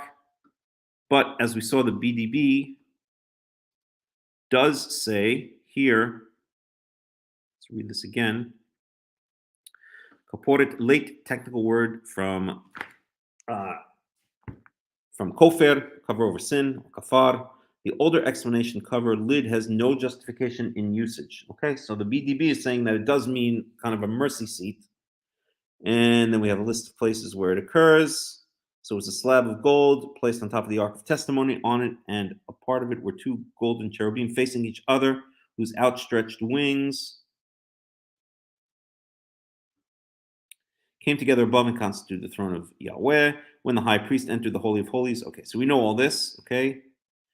But there's really no, I don't know where they're so sure. From kafar, a lid used only of the cover of the sacred ark. Okay. So I'm not sure why they're so sure, why the BDB is so sure that it means a mercy seat, okay, as they would translate it as, or something to do with kapara, something to do with atonement, and not just a regular covering. Again, it may be things often have double meanings or triple meanings or quadruple meanings in the Tanakh. And this may be a case where it has a double meaning. It's a covering, it's a cover over the ark, and it's also a covering. It's also an atonement, covering over, a figurative covering over of God's eyes, so that He doesn't see our sins and has mercy on us. Okay, and that's really what the word kofer, when it's used in that figurative sense, means. Its basic meaning, though, is a covering. So it could have either the meaning of just a simple covering, as our Altus says. It could have the meaning of a mercy seat, something to do with atonement, as the BDB seems to be saying. It could have a double meaning. Okay, it could mean both a physical, just a regular covering and a covering over of sin, an atonement seat, or a mercy seat. We don't know. Let's see what Everett Fox says in his translation. So he calls it a purgation cover, right? That's basically a mercy seat. So he's going with the opinion that when it's called a kaporet, that it has to do with atonement of sin, okay, or it has to do with appeasement of God. Oh, hold on, I gotta kill a fly. Oh, it got away. So we have all different opinions, right? So here Everett Fox says a purgation cover. We saw that Robert Alter just says a covering. He doesn't mention anything about mercy seat or anything like that, right? Robert Alter says make a cover, right? So I tend to agree with Robert Alter that it just means cover, okay? It doesn't mean anything more than that.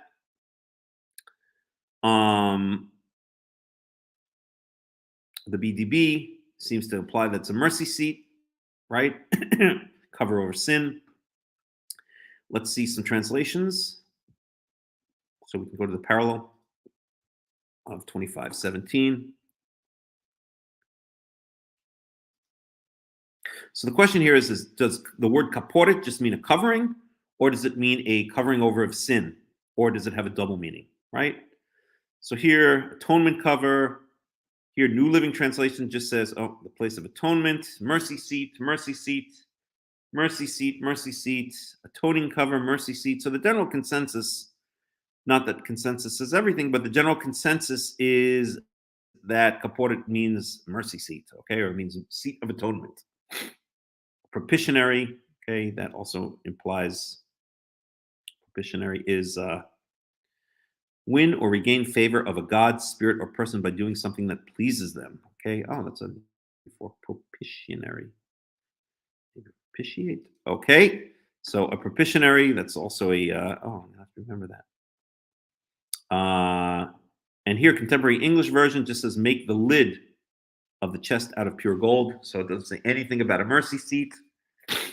Propitiatory, mercy seat, lid is the Good News translation. These translations I've never heard of or barely heard of.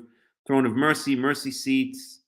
Here there's just an ark cover. So that's so this is the JPS. That's a rabbinical translation. And there it just says ark cover. It doesn't say anything about a mercy seat in the JPS 1917. Propitiatory atonement lid. So it's kind of split, right? But the general consensus seems to be in the direction of some kind of having to do something with atonement, rather than just a simple cover. But again, as we said, it could mean one or the other, or it could have a double meaning. It could mean both. Okay, so those are the various possibilities. I tend to go with the translation of it just meaning a simple cover and implying nothing about a mercy seat, because I don't see anywhere where it's mentioned explicitly that it would have anything to do with some kind of mercy seat or some kind of atonement. Okay. Okay, so we're getting back to Exodus 25. We're in Exodus 25:17.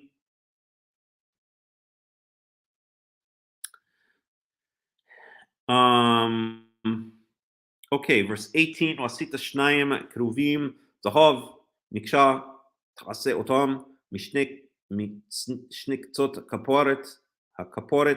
Okay, so now you're going to make wasita shnaim keruvim. So you're going to make these two cherubim, these two angels.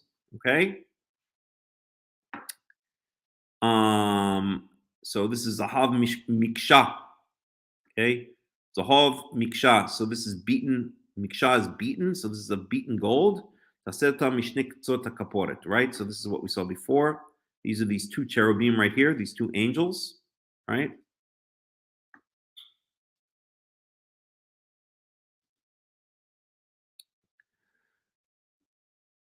and on the two sides of the kaporet, ve'aseh kruv ehad mikatza mizeh, kruv ehad mikatza mizeh. So you're going to make one on each side. Min hakaporet ta'asu et kruvim al shnei kitzotav. So you're going to do it on two sides of the ark covering. Okay. Ayu akruvim porsei knafayim lemala, sochachim bechanfehem al hakaporet. So they're going to have their wings facing upwards, and with their wings, they're going to be covering the ark cover. Okay. Sochachim is a different word, right? Covering is a different word here. Sochachim means basically kind of like to shield, or shall we say to shelter. No, I can't think of the right word. Well, how do they translate it? Yeah, it's another type of covering, right? It's the same word that you get the schach. It's where the word schach comes from, like the covering of a sukkah. Okay, so sochachim bekanfehem ala kaporet. So they're going to be covering over or shading or shielding, I guess maybe a better translation. Pnehem fnehem ish el achiv el hakaporet hiu pnei hakruvim. So their faces are going to be ish el achiv. They're going to be pointing towards each other. Okay. And el hakaporet hiu pnei hakruvim. So they're going to be facing each other, and they're going to be facing the ark cover. So I don't know exactly how that works. Maybe they're on a 45-degree angle, kind of looking down at them at each other and at the ark covenant. Let's see how this guy. Yeah, so this guy kind of has them. If you could see the heads here, it looks like it's kind of at a 45-degree angle. They're kind of looking down at the ark cover, but they're also looking at each other at the same time, right? So that's kind of a weird sentence. Let's see let's see some of the English translation. Oh, let's go to it for Robert Alter there.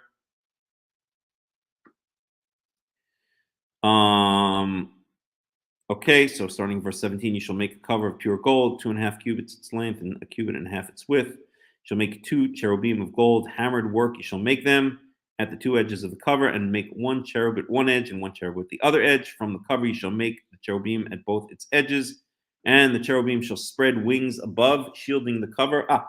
That's how he translates sochachim, shielding. Perfect. I like that translation. The cover with their wings and their faces toward each other. Toward the cover, the faces of the cherubim shall be.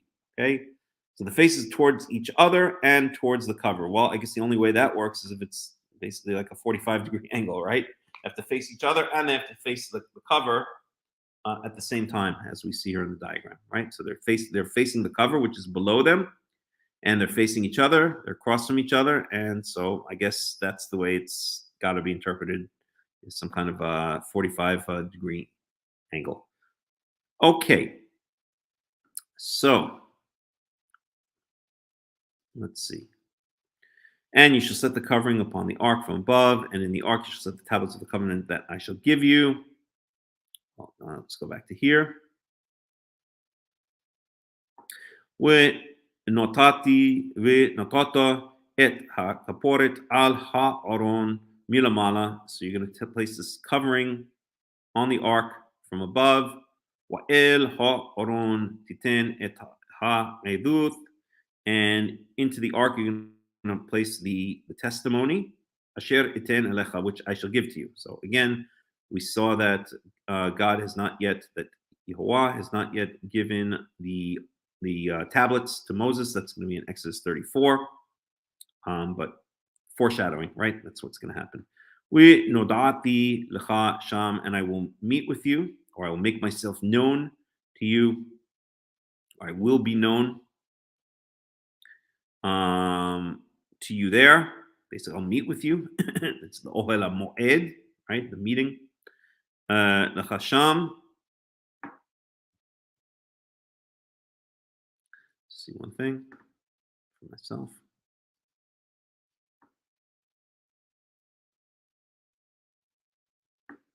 Right, my mistake. It's not nodati, it's noadati. So noad is from ya'ad, or from related to the word mo'ed, and it doesn't mean to make myself known. It means to to meet. Okay. So ya'ad means to meet. Mu'ed is a meeting. So my mistake. I'm sorry. I read it as nodati, but it's not. It's no adati l'chasham. Wa di barti itcha mi'al itcha mi'al hakaporet, and I will speak to you from above the ark covering. Miben shnei akruvim, from between the two cherubim. Asher al Aron ho edut et kol asher atzaveh otcho el bnei Israel, and everything I want to command through you to the children of Israel, I will say to you through the two cherubim of the Ark Covenant. So, excuse me for one more second.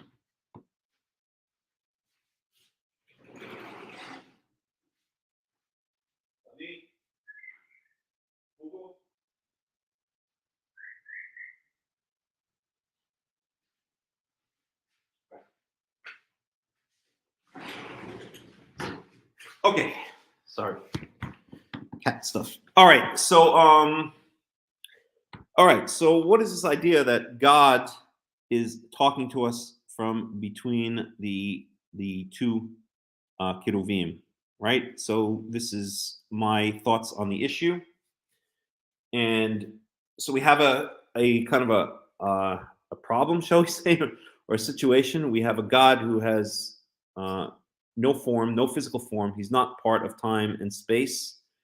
Time and space are for us mortals, us, we people who have a physical body, or at least when our souls are inside this physical body, or when they're connected, and when the soul and the body are kind of connected or linked together, right, chained together during our waking hours, then it's, well, I guess you can kind of say that our head is the place where our soul sits and interacts with the physical world. So excuse me if I'm getting kind of metaphysical here or mystical. I'm not into Kabbalah or any of that, but there is a certain, what I like to call, a spiritual cosmology, the way things work in the spiritual world and in the physical world. So we have a soul, which, like God, is outside of space, outside of time, right? We all feel that at times, where we just feel like, we realize that our soul is not part of this physical world. But we know that in our waking hours, the soul and the body are somehow chained together. They're somehow linked, right? Wherever the body goes, the soul goes. Or maybe another way to say it is that the soul is able to interact with the physical world through the body, right? So the body can be thought of as kind of the interface between the physical world and the spiritual world. This goes for human beings. This obviously doesn't go for people who don't, not people, for creatures that don't have souls, like this, pepper over here, okay, is not interacting with the physical world through its soul, right? It doesn't have a soul in the same way that we do, right? Whether animals do or not is another discussion. They maybe have a less of a advanced soul than we do, right? I think the rabbinites call this the difference between a nefesh and a neshama. Although that doesn't really have basis in biblical Hebrew. But whatever the case, so we human beings, our souls are somehow chained to our bodies, or our souls are in our bodies, right? And we feel the essence of where our soul is within our body. We know it's somewhere in our head, right? Many cultures will point to this place right over here, right? They call it third eye, I think, in Hinduism, and in other, kind of spiritual systems, and so, but whatever the case, we know our soul is somehow interacting with this physical world, right? Maybe through somewhere around here in our head, right? That's where we feel the essence of our being is, right? We don't feel like we're interacting with the physical world through our left foot or our elbow or something like that. We feel our presence here in our head, right behind our eyes. So at any rate, that's kind of the analogy of the way God interacts with the physical world. Well, he doesn't have a physical body like we do that walks around. But if he wants to interact with the physical world, if he wants to view the physical world, just our soul views the physical world through our eyes or through our bodies, How does he do it? He places his essence somehow between these two cherubim that are on the ark cover, right? So where the right, and this is what it says right here. I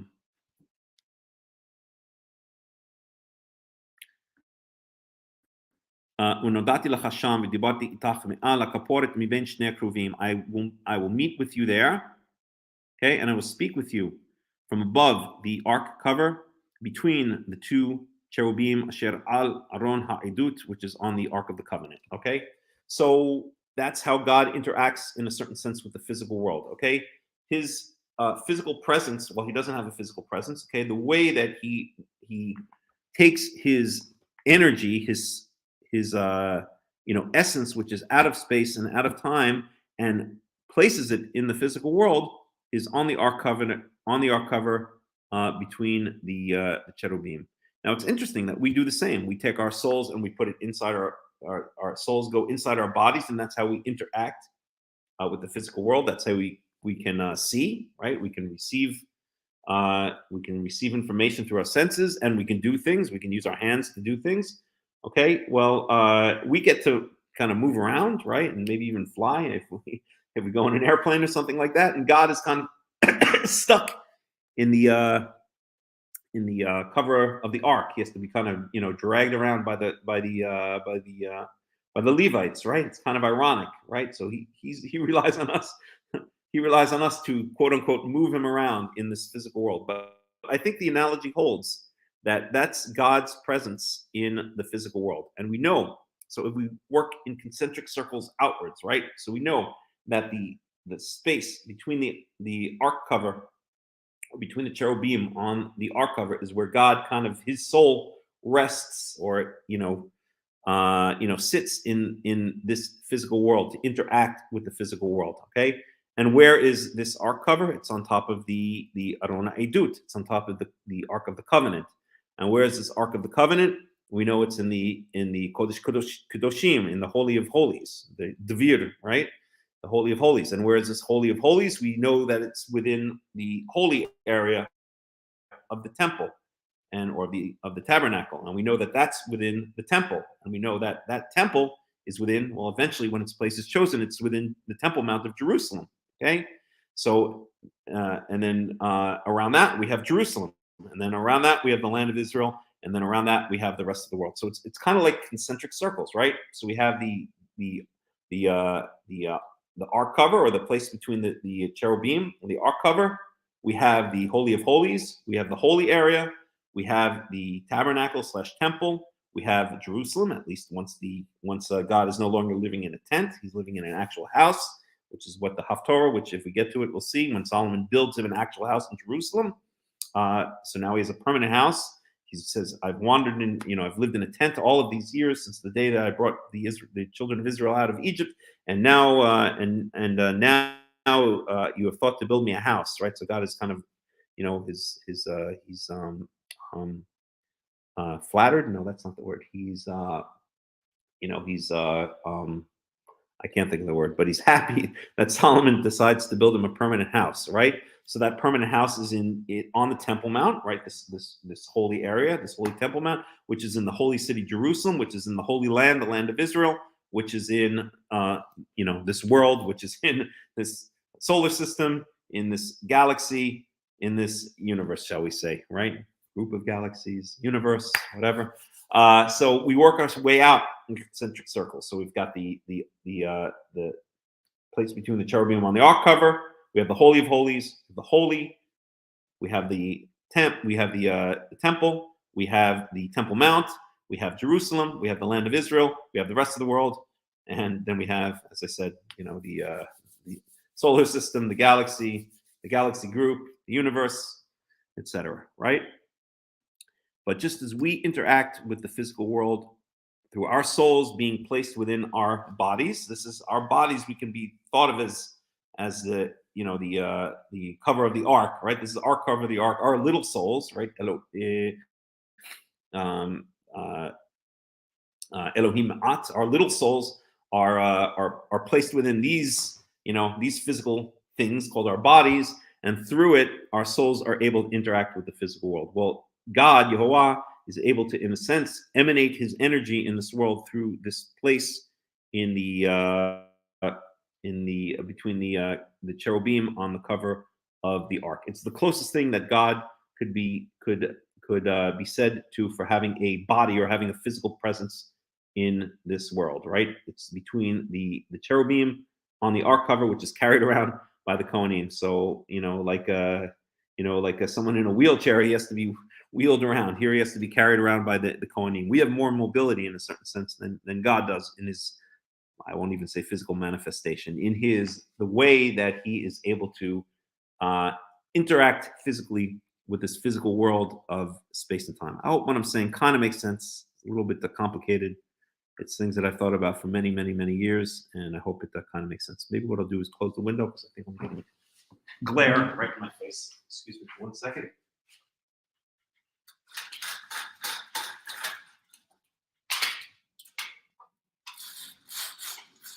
Okay. So that's that.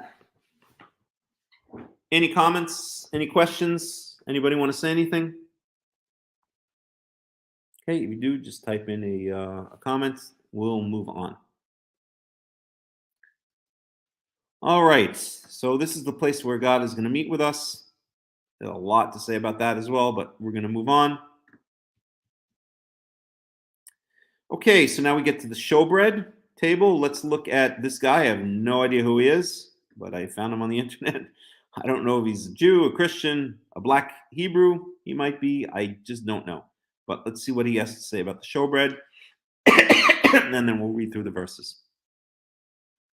And I think this was back around here. For bread. Is it there? No, not quite. Not quite. 1 second.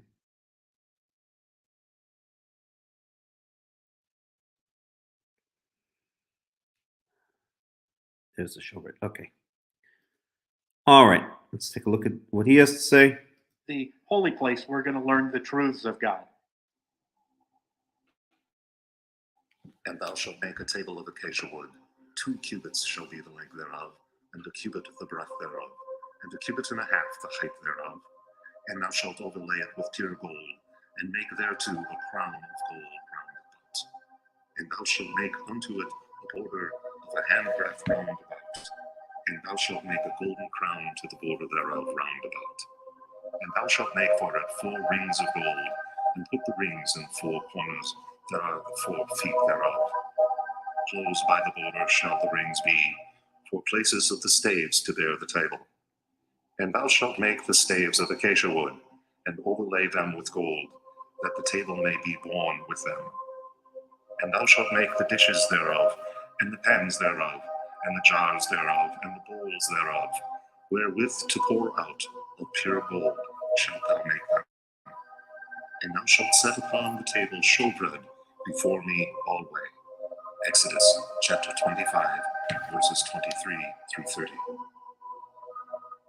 And we will learn that from the table of showbread, where the 12 loaves of bread, one representing each of the 12 tribes, was placed on the table. There was 2 containers with frankincense on top, and this frankincense during the morning prayers would have been burned on the golden altar of incense.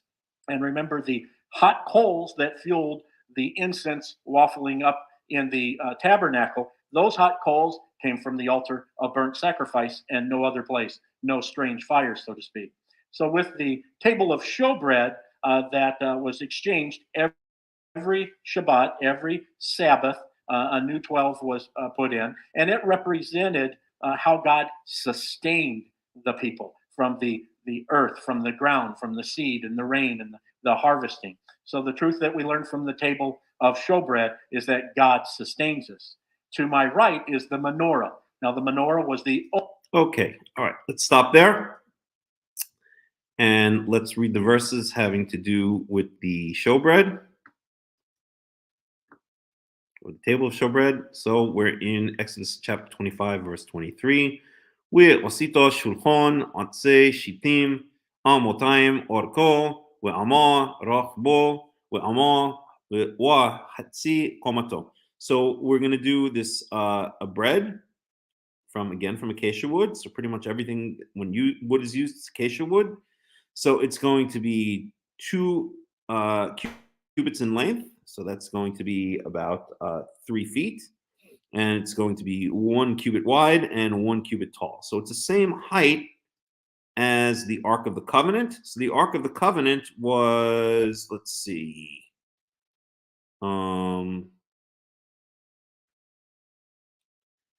Yeah, so it was 2.5 feet wide, 1 foot, 1.5 feet wide, and 1.5 feet tall. So 2.5 by 1.5 by 1.5 by 1.5. And here, the table of showbread is going to be 2 by 1 by 1.5. So instead of 2.5 by 1.5 for its length and width, it's 2 by 1. So a little bit shorter, a little bit narrower, but the same height, exactly, right? And we could see that here. Okay, can we see that here? I don't know if we can see here, but at any rate, it's the same height as the Ark of the Covenant. Okay, Witzipito Oto Zahav Tahor. Asito lo zer zahav saviv. So you're going to make that same kind of gold molding around it. So here we see it. So let's bring it back a little bit. There we go. Okay, so here's the gold molding around it. Okay. Wa asito miskeret tofach saviv. We asito zer. Zohov le miskarto soviv. Okay, so what is tofach?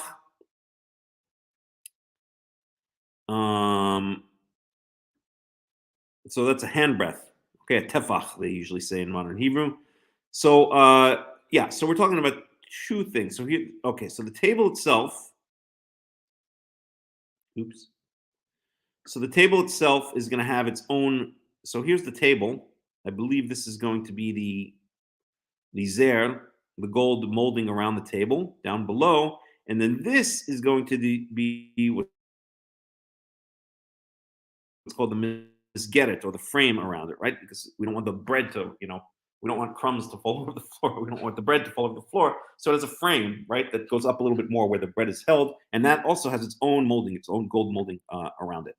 Okay, so I'm pretty sure that that's what's going on there.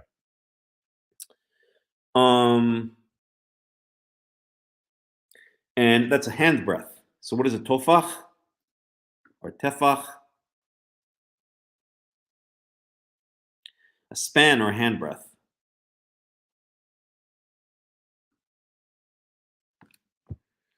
Let's look that up for a second.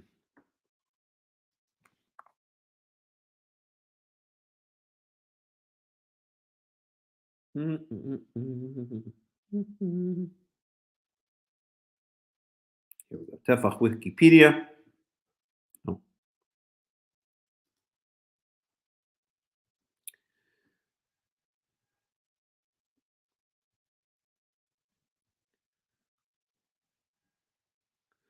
Right.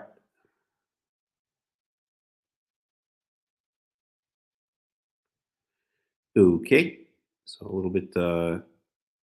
These are all the biblical weights or the biblical units of measure. So here we have a tefach, a palm or a hand breadth. Okay. So let's see here.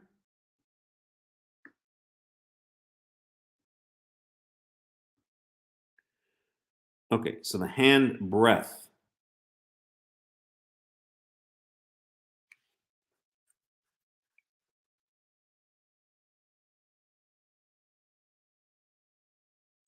So it's equal to 4 finger breadths, is what Wikipedia says.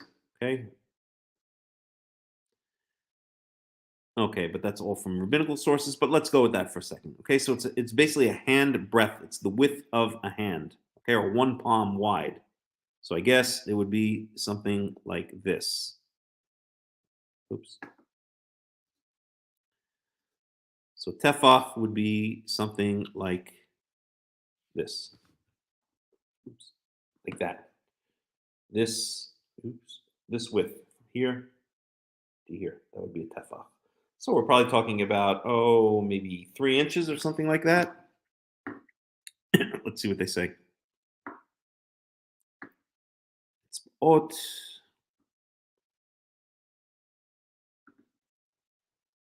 Equivalent to 4 finger, but about 3 inches, I would say. Okay. So if we go back here, so we have this 3-inch misgeret. Misgeret is a frame, okay, from the word sagar, or to close. So it's like an enclosure, you could say. Maybe would be a better translation. I bet knowing Robert Alter, he probably translates that as an enclosure. Curious to see.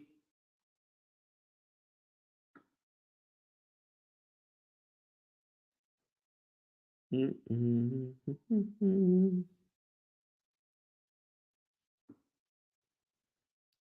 that go?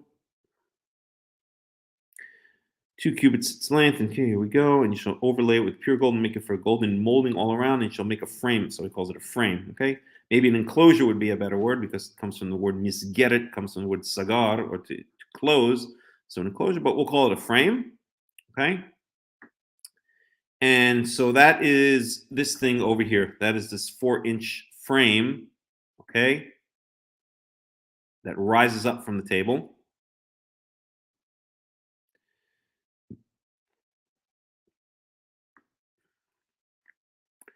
And and you're also going to make this gold molding for the enclosure all around, right? So there are 2 gold moldings.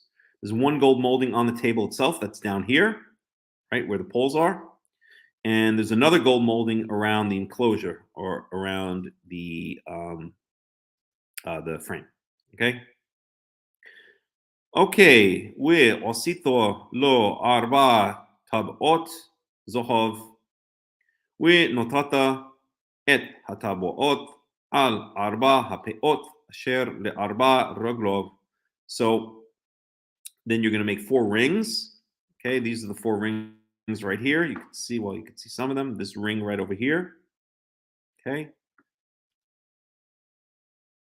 And you make those of gold. Okay.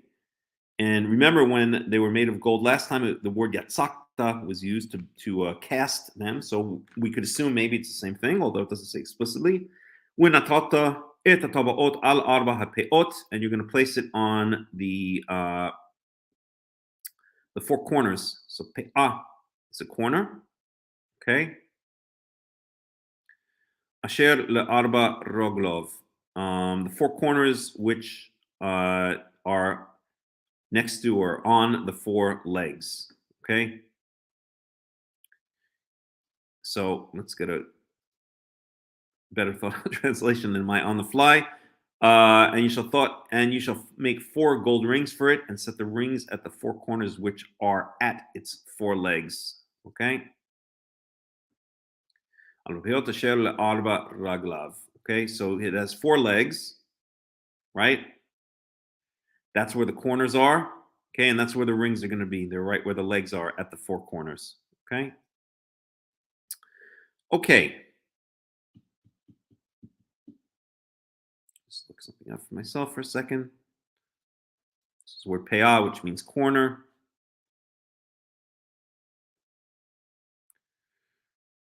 Well, we know the famous. Well, I'm not even going to get to that into that right now. Corner side. Okay. Oh my gosh, my battery's about to run out. Okay. I'm going to take a break in a second, and I'm going to get the charger. Okay. So let me do that right now. Actually, just take me 2 seconds. So excuse me for 1 second. I'm going to do that.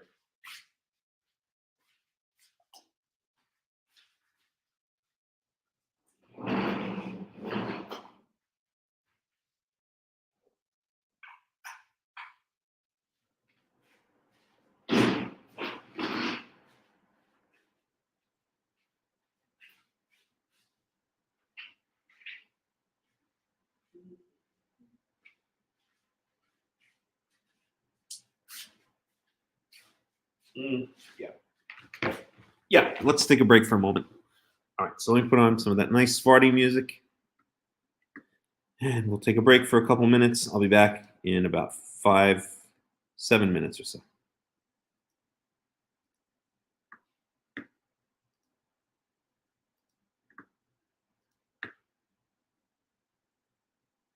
Oops.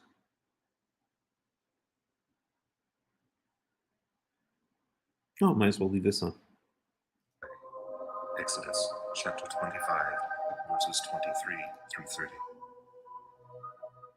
And we will learn that from the table of showbread, where the 12 loaves of bread, one representing each of the 12 tribes, was placed on the table. There was 2 containers with frankincense on top, and this frankincense during the morning prayers would have been on the golden altar of incense. And remember, the hot coals that fueled the incense waffling up in the tabernacle, those hot coals came from the altar of burnt sacrifice and no other place, no strange fire, so to speak. So, with the table of showbread that was exchanged every Shabbat, every Sabbath, a new 12 was put in, and it represented how God sustained the people from the earth, from the ground, from the seed and the rain and the harvesting. So the truth that we learn from the table of showbread is that God sustains us. To my right is the menorah. Now, the menorah was the only source of light within the tabernacle. And thou shalt make a menorah of pure gold. Of beaten work shall the menorah be made, even its base and its shaft, its cups, its knops, and its flowers shall be of one piece with it.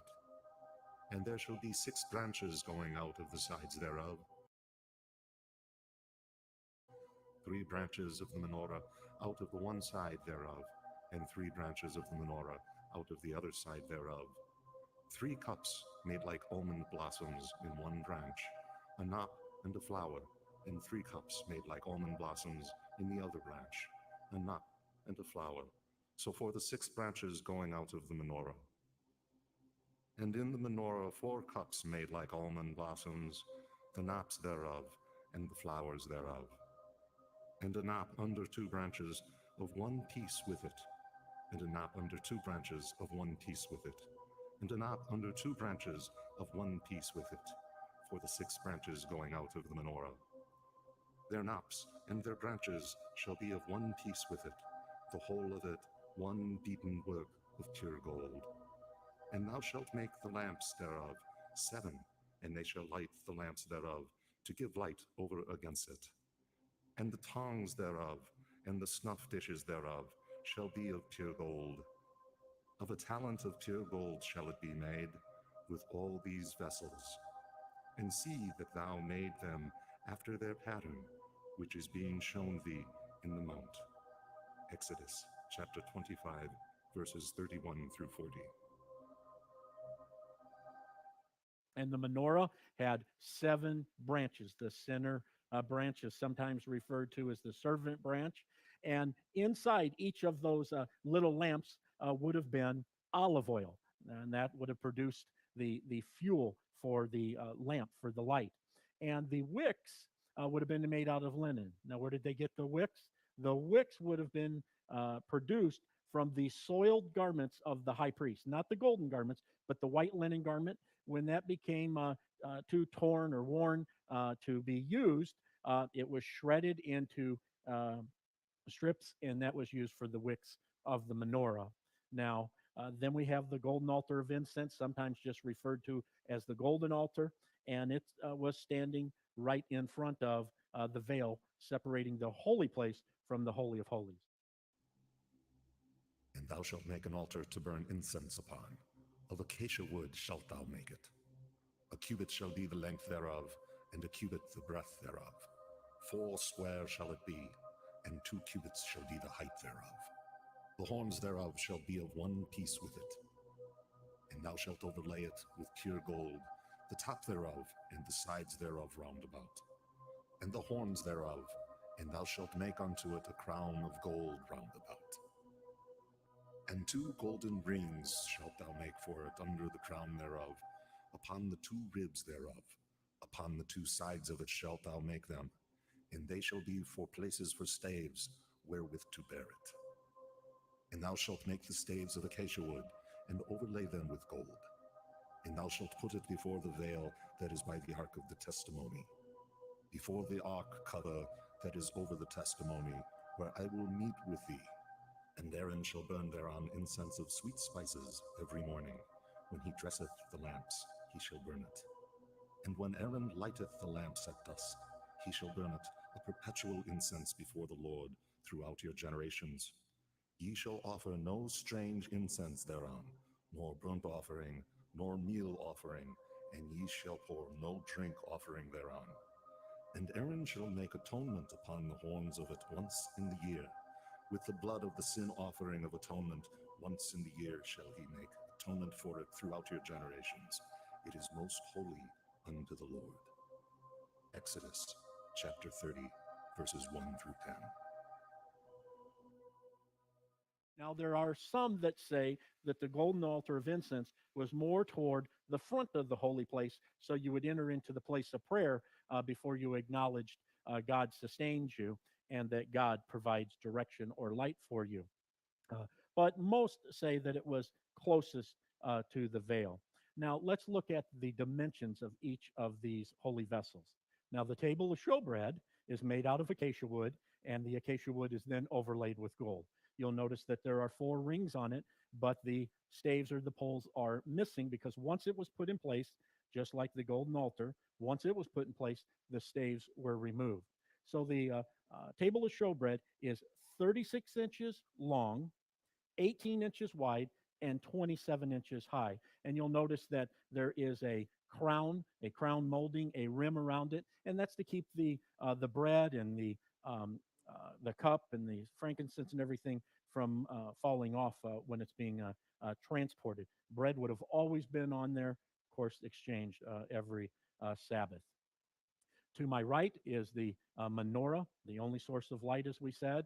Now, the Bible doesn't say how big it was. It does say how much it weighed. We do know that there were 7 branches. We do know that it was fueled by olive oil. We do know the wicks came from the high priest's linen garments once they were no longer being used. There is some talk that the branches wouldn't have been curved, but they would have been straight because of the Hebrew word is more like a reed. But it's known best because of it's a symbol of Israel. It's on the Arch of Titus. So most show the branches curved. But the most important piece is that it was hammered out of 1 piece of gold. Quite a bit of work, probably about 75 to 90 pounds worth of gold. So today it would be quite expensive. The golden altar is 18 inches square. So 18 inches this way, 18 inches that way, and it's 36 inches high. In the center here would have been a bowl, and that bowl would have been used to house the burning coals, and the incense would have been placed on that every morning and every evening. And just to recall, Aaron, the high priest, would come in, and every morning he would trim the wicks and place hot coals and incense on the altar. And every evening he would take and replenish the oil in the menorah, make sure that they were kindled, and then once again place more hot coals from the altar of burnt sacrifice and more incense before the Lord. This is the holy place. Let's take a look inside the Holy of Holies. And Bezalel made the ark of acacia wood. 2 cubits and a half was the length of it, and 1 cubit and a half the breadth of it, and 1 cubit and a half the height of it. And he overlaid it with pure gold within and without, and made a crown of gold to it round about. And he cast for it 4 rings of gold. In the 4 feet thereof, even 2 rings on the one side of it, and 2 rings on the other side of it. And he made staves of acacia wood, and overlaid them with gold. And he put the staves into the rings on the side of the ark, to bear the ark. And he made an ark cover of pure gold. 2 cubits and a half was the length thereof, and 1.5 cubits the breadth thereof. And he made 2 cherubim of gold, of beaten work made he them, at the 2 ends of the ark cover, 1 cherub at the one end, and 1 cherub at the other end. Of one piece with the ark cover made he the cherubim at the 2 ends thereof. And the cherubim spread out their wings on high, screening the ark cover with their wings, with their faces one to another. Toward the ark cover were the faces of the cherubim. Exodus chapter 37, verses 1 through 9. As you can see, we're now in the Holy of Holies. First, let's look at the size of this compartment. It is 15 foot tall, 15 foot wide, and 15 foot deep. Now, you'll notice in the Bible, it speaks in terms of cubits. And in biblical times, a cubit was basically the tip of the elbow to the tip of the top finger, and that's about 18 inches. So when the Bible talks about a cubit, it's basically talking about 18 inches. So we have the Holy of Holies here, and you'll see that surrounding the Holy of Holies, we have those silver sockets that were purchased with the atonement money that we talked about in previous lessons. So these are the sockets that are in the ground, and they hold up the gold planks of acacia wood that's overlaid with gold. So when we come to the Ark of the Covenant, basically it's the safety deposit box. Inside the Ark of the Covenant was the 10 Commandments, the law. Now you'll notice that to the right side of the Ark that you'll see the pot with manna.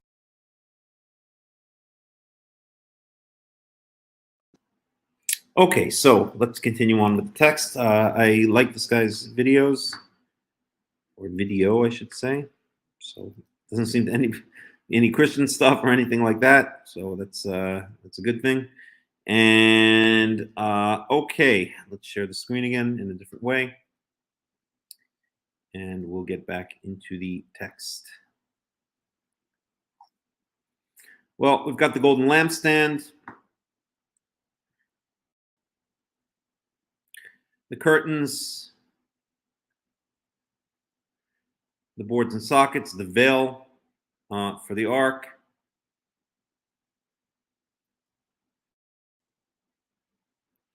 the bronze altar, the courtyard,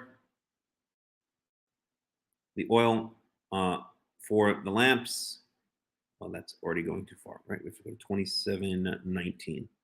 So up to the courtyard. So I'm trying to think what we should do here, because there's a lot to be said.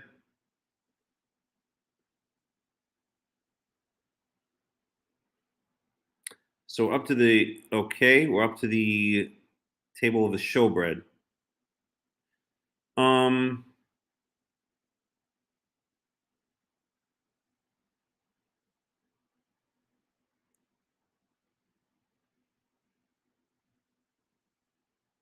Let's maybe just continue reading. Okay, so لأمات المسكرة تيئنا الطبقات لبوتيم لبديم لوسيت את השולחן ועשית את הבדים עצי שיטים וצפית אותם זהב נישא בם את השולחן ועשית כאורותיו וכפותיו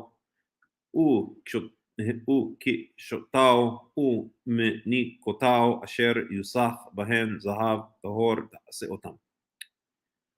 Okay, ונתת על השולחן לחם פנים לפני תמיד.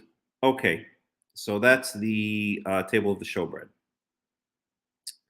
Now we get to the menorah. Okay, the lampstand, the candelabra, whatever you want to call it. And so this is verse 31. ועשית מנורת זהב טהור מקשה תעשה המנורה. So it's going to be made out of pure gold, miksha. So miksha means beaten. Right? So it's not going to be poured like the rings were, right? They were yutzak. Yutzak? No, they were they were poured, okay, or they were cast. This is going to be hammered work, miksha, hammered work, right? This is going to be beaten. Perhaps hammered work only of metals, originally turner's work, blah blah blah. So beaten out of one piece, work upright, whole piece. Okay, so that's the idea here. So miksha, or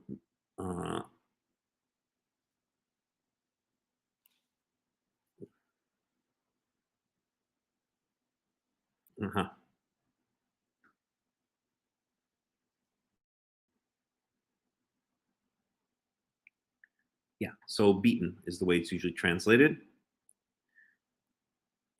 So in other words, you take a piece of gold and you basically beat it, you hammer it into the form of the menorah, and it should be made from one piece. So that's pretty complicated, right? If you look at the menorah, let's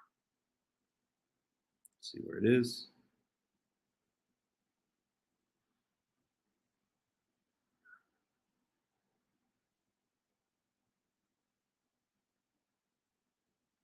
There it is, right? I mean, can you imagine making that from one piece of gold, right? And just taking that gold and beating it out? I mean, that really takes a lot of artistic talent. I'm impressed. So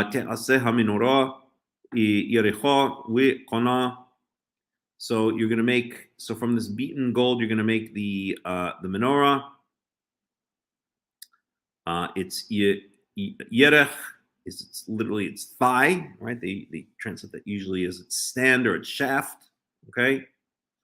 We kana.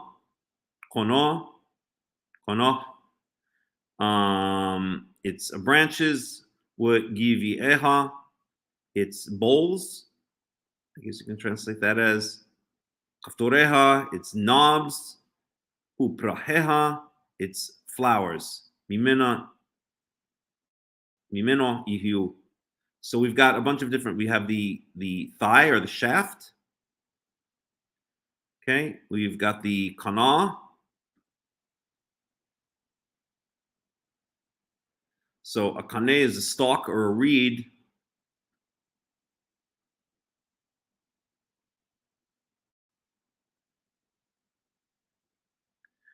But here it's used as a shaft.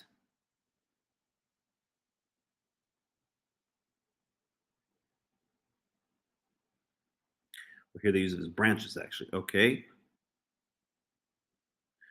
All right. So here they translate it as base and shaft. So the yerech would be the base, and the kana would be its shaft. Or its branches. There are different ways of translating. Here they translate the. At any rate, you get the idea. The different parts. Okay, so we'll go with yerech is going to be the shaft, and the kana is going to be the branches, because kana is from kane, which is like a sticks. Okay. I was just going to say something, but I forgot. Okay. Givieha is its bowls. A gavia is a bowl. Kaftoreha is, in modern Hebrew, kaftor is a button. They translate it here as knobs. Piracheha, flowers. Okay, so we've got a base, or we've got a shaft. We have branches. We have bowls. We have knobs, and we have flowers. Let's look at the picture here. Okay, so we can see its shaft or its base. Maybe that includes, all the way up. Maybe that includes that center shaft. Not sure. But at any rate, so this would be the yerech, its base. This would be the kana, these branches here. Okay. Then we see its givieha, its bowls. So the bowls, so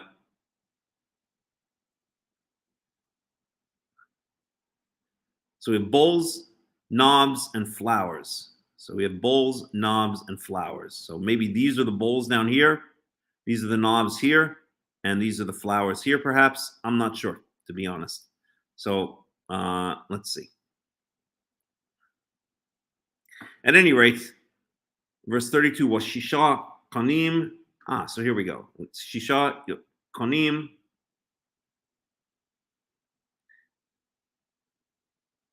Kana, kanim. So this is the plural. So six branches. Yotzim mitzideha mitzideha. Shlosha kanei menorah mitzida echad. Shlosha kanei menorah mitzida hasheni. So six branches are going to come out. Six reeds. It comes from kanei is reed. Branches are going to come out from the sides. 3 from one side and 3 from the other side. So again, if we look at the picture here, right, we see 3 from one side and 3 from the other side. So that would make 6. 6 places to light oil, and then we have the 7th, which is on the main shaft there, which may be part of the yerech, of the shaft or the base. Okay, Shlosha Givi'im Mishukadim Bekoneh Ha'echad. So 3 and Mishukadim would mean almond shaped or almond formed, made like almond blossoms. Okay, from the word shaked, which means an almond. Okay, so Shlosha Givi'im Mishukadim. So it's going to be almond blossom or almond shaped bowls. Bekoneh Ha'echad. Kaftor Waferach. Shlosha Givi'im Mishukadim Bekoneh Ha'echad. Kaftor Waperach. Ken Lasheshet Akanim Yotzim Min HaMenorah. Okay? Menorah. So so each one is going to have these 3 almond flowers. It's going to have a knob, and then it's going to have a flower. Okay? Let's take a look at it here. So we have 3 almond flowers. I guess that's this thing right over here. A knob, and then a flower, I'm assuming. Okay, that's the way he drew it. It's very hard to translate these words. I mean, you really have to see it in person. Okay. Verse 34. Ube menorah arba'a giri'im mishukadim kaftoreha upracheha.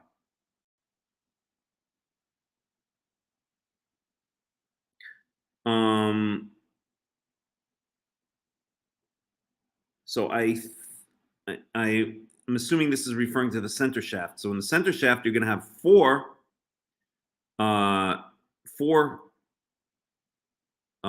almond-shaped or almond blossom bowls, and you're going to have also knobs and flowers. So do we have 4 on the center shaft? 1, 2.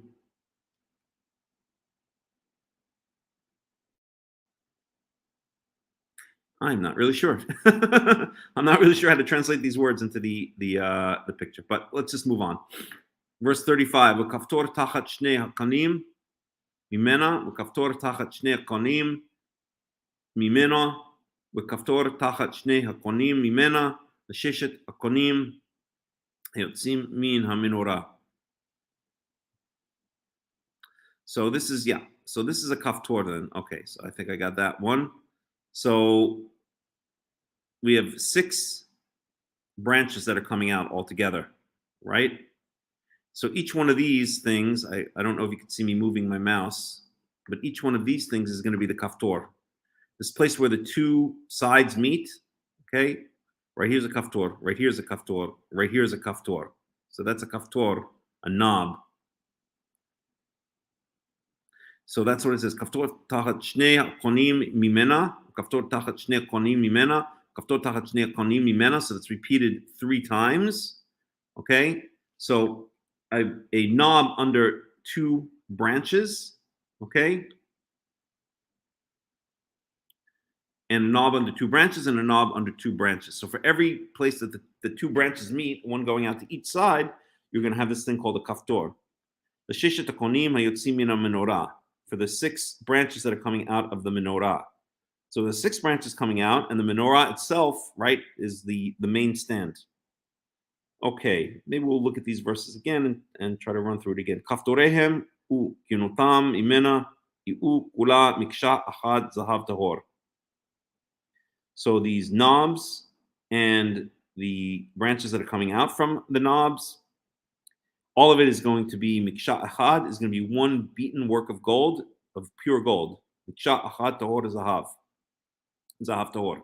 Va'asito et neroteha shiv'ah, and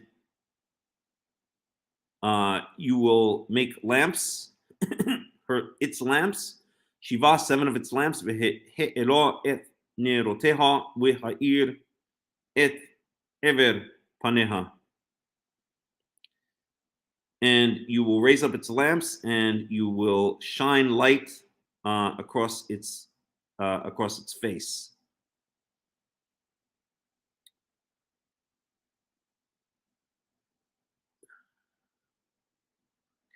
Okay, milkacheha. That's the wicks. Machtoteha. So machtot is like a tray. Is zahav tahor, shall also be of pure gold. Kikar zahav tahor ya'aseh ota et kol hakilim ha'ele. So you shall make it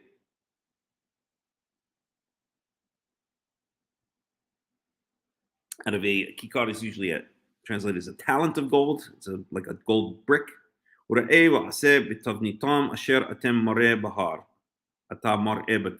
going to do it according to the pattern that you will see, or you will be shown on the mountain. Okay, so God is going to show them exactly what He wants it to look like, and then the artisans, Bitzalel and Uri ben Hur are going to do it. Okay, let's read through these verses again and see if we can make a little bit more sense out of them. Excuse me again for 1 second.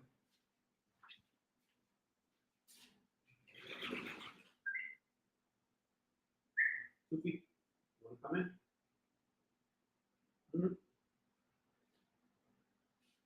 Okay. All right, let's look at these verses again. We're going to start in verse 31, and let's see if we can make a little bit more sense of these different parts of the menorah, of the candelabra. Asita menorat zahav tahor. So you'll make a zahav tahor. So you'll make a candelabra of pure gold. Miksha te oseh. It should be made out of beaten gold or hammered.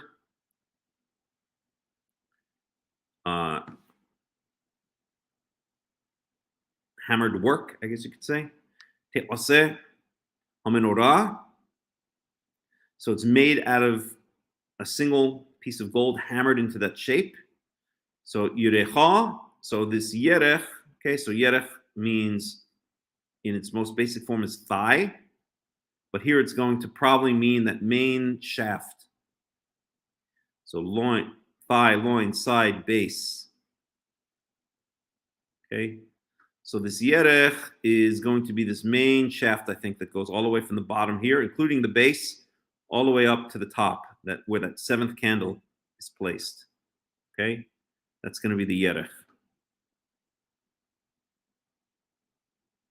We kana, so we know that what this kana is. We know this kana, the branches that come out, right? We know there are 6 of them. So if we look back here, we know we have 6 of the branches coming out, right? 2 on each side. 3 pairs of 2. Sorry, 1 on each side, right? 3 times. So this is a kana, this is a kana, kana, kana, kana. And kana, again, its basic meaning is a reed, okay? And so, by extension, a branch, right? Givieha, kaftoreha. So givieha, I'm not sure of what that is exactly yet on the diagram, but kaftoreha, now it's pretty clear. The kaftor are these knobs. So we see 1 knob, 2 knobs, 3 knobs. So there are 3 knobs altogether, it would seem. The kaftoreha are where the kana comes out of, right? So here's a kaftor, and 2 of the kanim, 2 kanim come out, 1 from each side. Here's a kaftor, and 2 kanim come out, 1 from each side. Here's a kaftor, 2 kanim come out, 1 from each side. Okay. We'll leave givieha פרחיה, we'll leave for now. ושישה קנים יוצאים מצידיה. So we have 6 branches coming out from its sides or to its sides. שלושה קני מנורה מצידה האחד ושלושה קני מנורה מצידה השני. So 3 candelabra branches from one side and 3 candelabra branches from the other side. So that's this right here. So we can blow this up a little bit. Oh, no, that doesn't work. Right? So we have 6, 3 on each side. Okay. שלושה קני מנורה מצידה השני. שלושה גביעים משוקדים בקנה האחד, כפתור ופרח. ושלושה גביעים משוקדים בקנה האחד, כפתור ופרח. So now we've got bowls. So for each branch, we have 3 bowls, 3 almond flowered bowls or almond shaped bowls, almond flower shaped bowls or almond flower decorated bowls, a kaftor and a perach. Okay, so let's try to see if we can figure that out. Okay, so we have 3 bowls.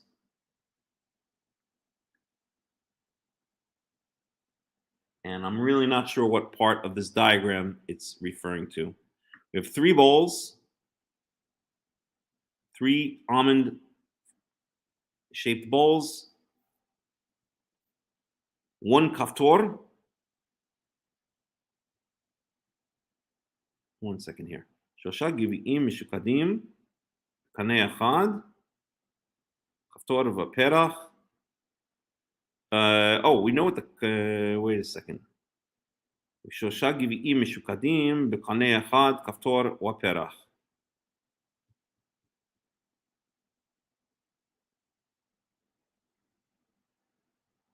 שישה קנים יוצאים בקנה אחד, כפתור ופרח.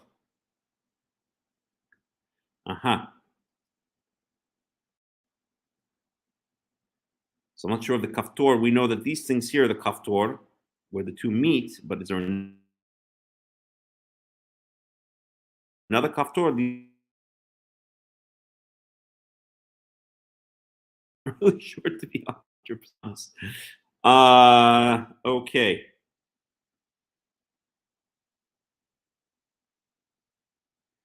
Verse 34, Umenona arba'a givi'im mishukadim.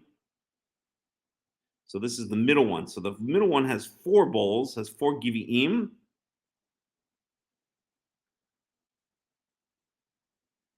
One second here.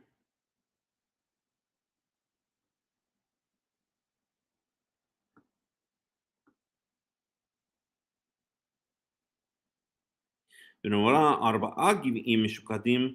So the menorah, I guess the main branch has 4 givi'im. So 1, 2, 3. I don't know. It's a bit confusing. All right, maybe we'll just go on. I'm not going to sit here and get bogged down. But what really needs to be done is this really needs to be studied with a diagram, and it really all needs to be figured out, I guess is the point. And I just don't want to get bogged down and trying to exactly figure it out right here. All right, let's move on to the 10 curtains of the tabernacle.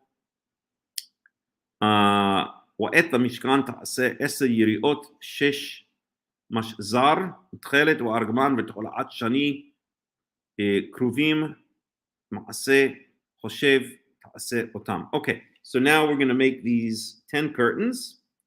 10 יריעות. A יריעה is like a curtain or cloth. So shesh, we already saw that shesh is one of our substances. So shesh is translated often as fine linen. We thought maybe that this is sea silk. Let me just add here the word sea silk.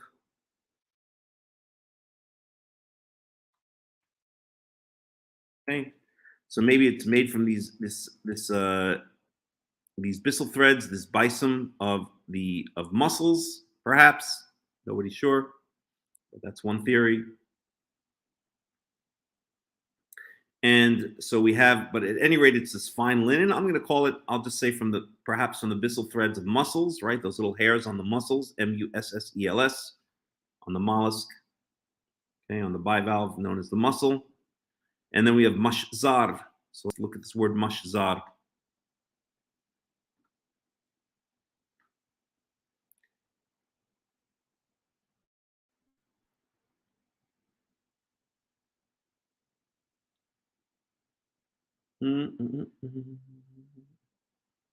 So to be twisted, shazar is the underlying root. Look askew at, twist cord, twist. So that's how they're translating here is mashzar. I'm not sure exactly where they get that idea from. Let's see if we can look at the occurrences and see if there's some indication from context that will allow us to get that that idea. So twisted linen, twisted linen, twisted linen, twisted linen.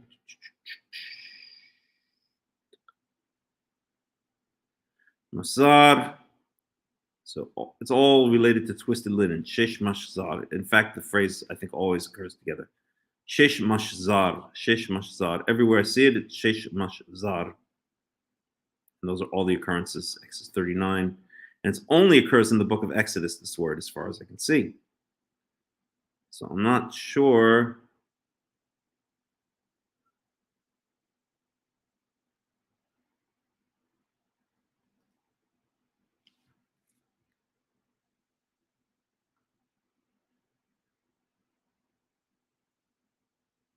Yeah, only occurs in the book of Exodus and only with relation to the tabernacle and only with after the word shesh. It always occurs shesh mashzar.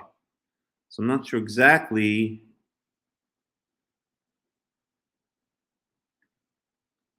where they're getting the idea that it's twisted from. Okay. Let's look at Robert Alter, what he says.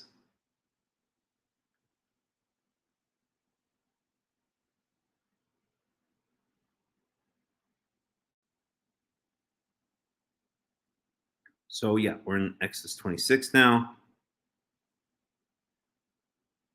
So 10 panels, so he translates the yiriot as panels of twisted linen. So I wondered why this word is twisted.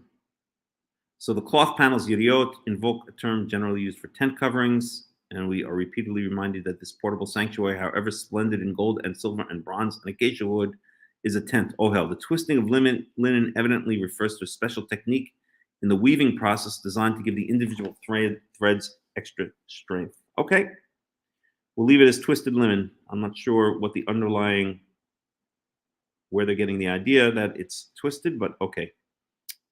So we have this shesh, which we said is fine linen, perhaps on the byssal threads of bivalves, of mussels.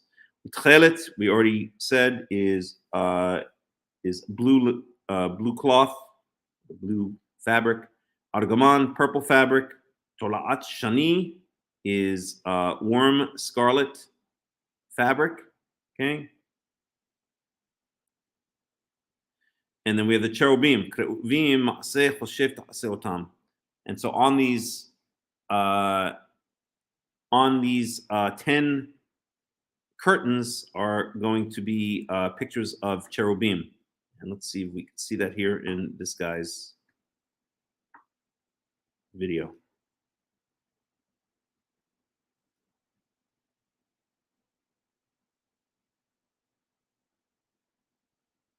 In here.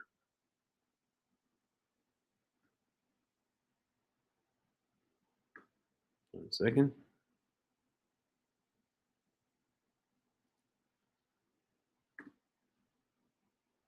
And thou shalt make the court of the tabernacle.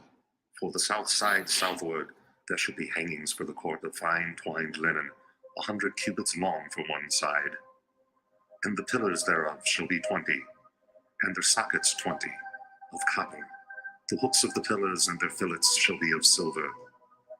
And likewise for the north side in length there shall be hangings 100 cubits long, and the pillars thereof 20, and their sockets 20 of copper, the hooks of the pillars and their fillets of silver. And for the breadth of the court on the west side shall be hangings of 50 cubits, their pillars 10, and their sockets 10. And the breadth of the court on the east side eastward shall be 50 cubits. The hangings for the one side of the gate shall be 15 cubits, their pillars 3, and their sockets 3.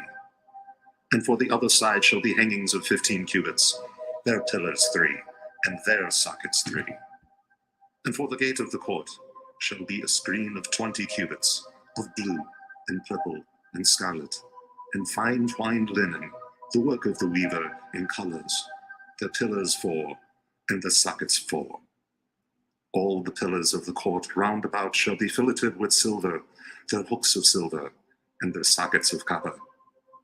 The length of the court shall be 100 cubits, and the breadth 50 everywhere, and the height 5 cubits, of fine twined linen, and their sockets of copper. All the instruments of the tabernacle, and all the service thereof, and all the pins thereof, and all the pins of the court shall be of copper. Exodus chapter 27, verses 9 through 19. What I want to do is take a few moments and just explain the pattern that Moses was given for the altar of burnt sacrifice. And he made the altar of burnt All right, let's skip ahead a little bit and let's see if we can find exactly 5 cubits was the length the thereof, verses that we're dealing and with. 5 cubits the breadth thereof, 4 square, Let's see here. and 3 cubits the height thereof. And he made the horns thereof upon the 4 corners of it. The horns thereof were of one piece with it, and he overlaid it with copper. And he made all the vessels of the altar. All right, let me the stop pots, this. I'm trying to find. I don't see the Yuri. The curtain.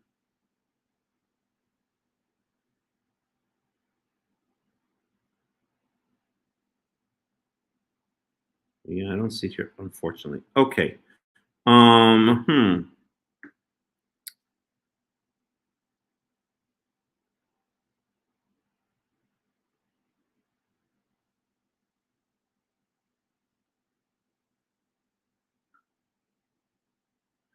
One second here.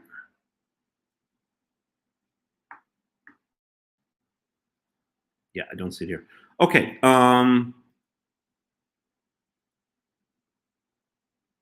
Okay.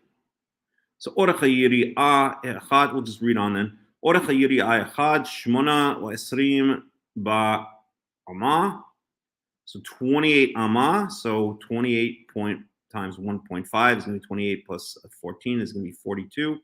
So that's going to be about 42 feet wide. With Rochba, 42 feet long. With Rohab Arba Ba'amah.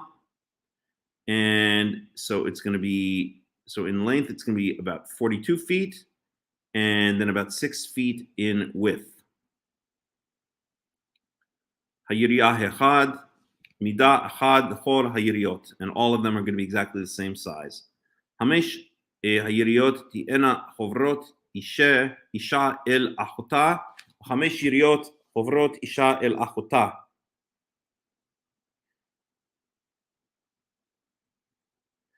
So you're going to make, one second here.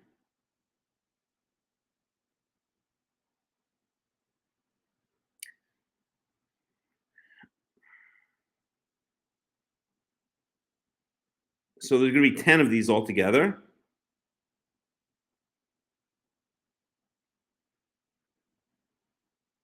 And then you're going to make these loops out of tchelet.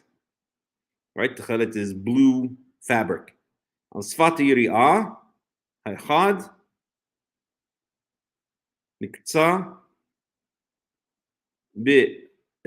בחוברת, וכן תעשה בשפת היריעה הקיצונה במחברת השנית. 50 לולאות תעשה ביריעה אחד, ו50 לולאות תעשה בקצה היריעה אשר במחברת השנית, מקבילות הלולאות אישה אל אחותה, ועשית 50 קרסי זהב וחיברת את יריות אישה אל אחותה בקרסים והיה המשכן אחד. So basically what this is talking about is there are going to be these 10 curtains. Okay, they're going to have these holes, like these loops. No, it's not a loop really. I mean, a lula is a loop, but I think it means a hole in the end. And then within these holes are going to be placed these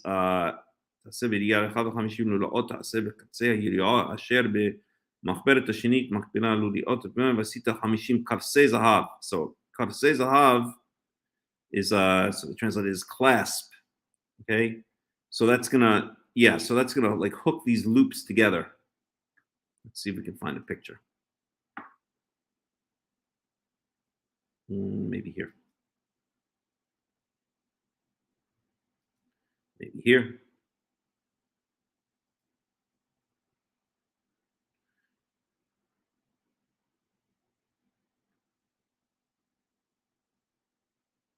Yeah, I can't find it right now. I'm going to read on because I just think we can't get bogged down, because really what needs to be done is you need to really see like pictures or watch a video on exactly the way it's all set up.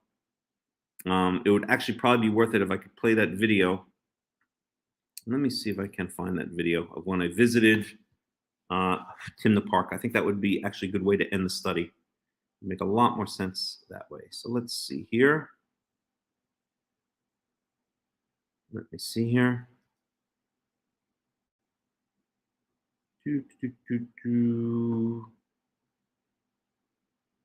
How do I search? Well, I could go back to filters. Let's do that. Year, go to. It's going to be 2019. The month, I think, is going to be February. Posted by me. Let's see what we got here.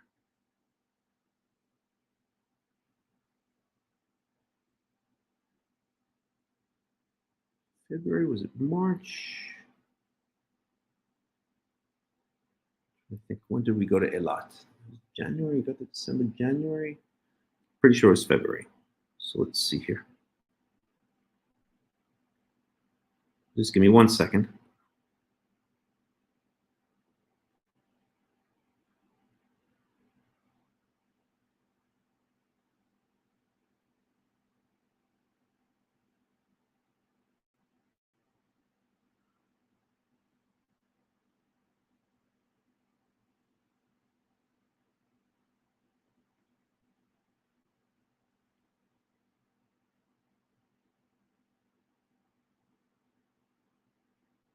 Here it is. Here it is. Let's see if I can play this.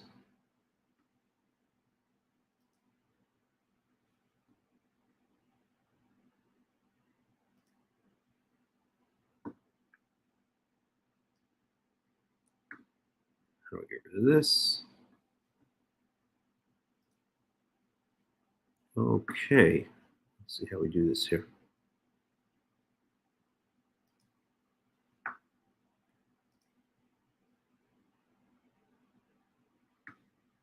That's a problem with the internet.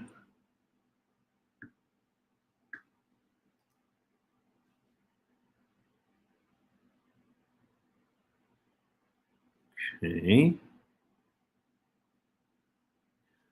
Not sure what's going on here. Let's try this again.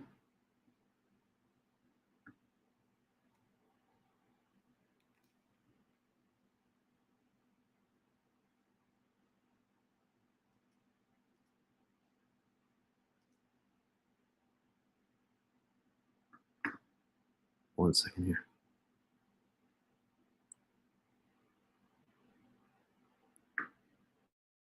At Mount Sinai, Moses receives a very important.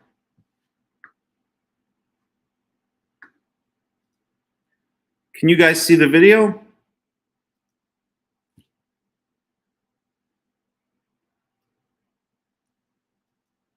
Commandment. 那我们知道摩西的话呢，去了西乃山，取得那个十诫，包括的话呢，整个会幕的那个。 There was a lot of Chinese tourists there, so. Build me a temple so that I can dwell, so that I can be inside my people Israel. 帮忙不，我只是偶尔我们合作，没有，他就是说建造会有很多嘛，然后我就会与我们同在，因为我同在的意思，和我的子民在一起同在，就是神与我们同在的意思。会幕一开始建造，就神就与我们同在。So God shows Moses what to build. He explains to him the measurements, and those what we have in the book of Exodus, chapter 25. 那就是神的话，为什么的话叫摩西的话呢建造这个会幕哦？ So these are the measurements from the Bible, everything given in cubits. 那这个的话呢，会幕的整个建造的话呢，在圣经里面也有提到啊，在那个埃及记里面。One cubit is from the end of the fingers to the end of the elbow. That's a cubit. 对，那它的就是长啊，都是以轴的，就是名称来命名的。 It's about 40 to 50 centimeters on 它 average. 这个是40乘40。 So that's what I'll be using inside because that's what the Bible uses to describe the size of the place. 那我们的话呢，就是整个会幕的建造的话呢，都是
All right, everybody. It looks like it's not working.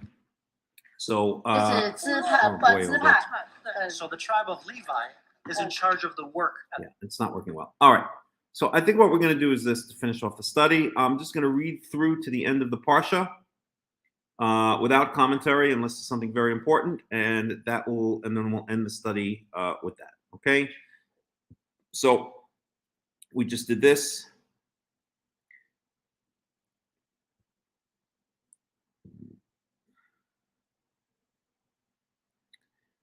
And so let's start here. I'll start actually at the beginning of Exodus 26, okay?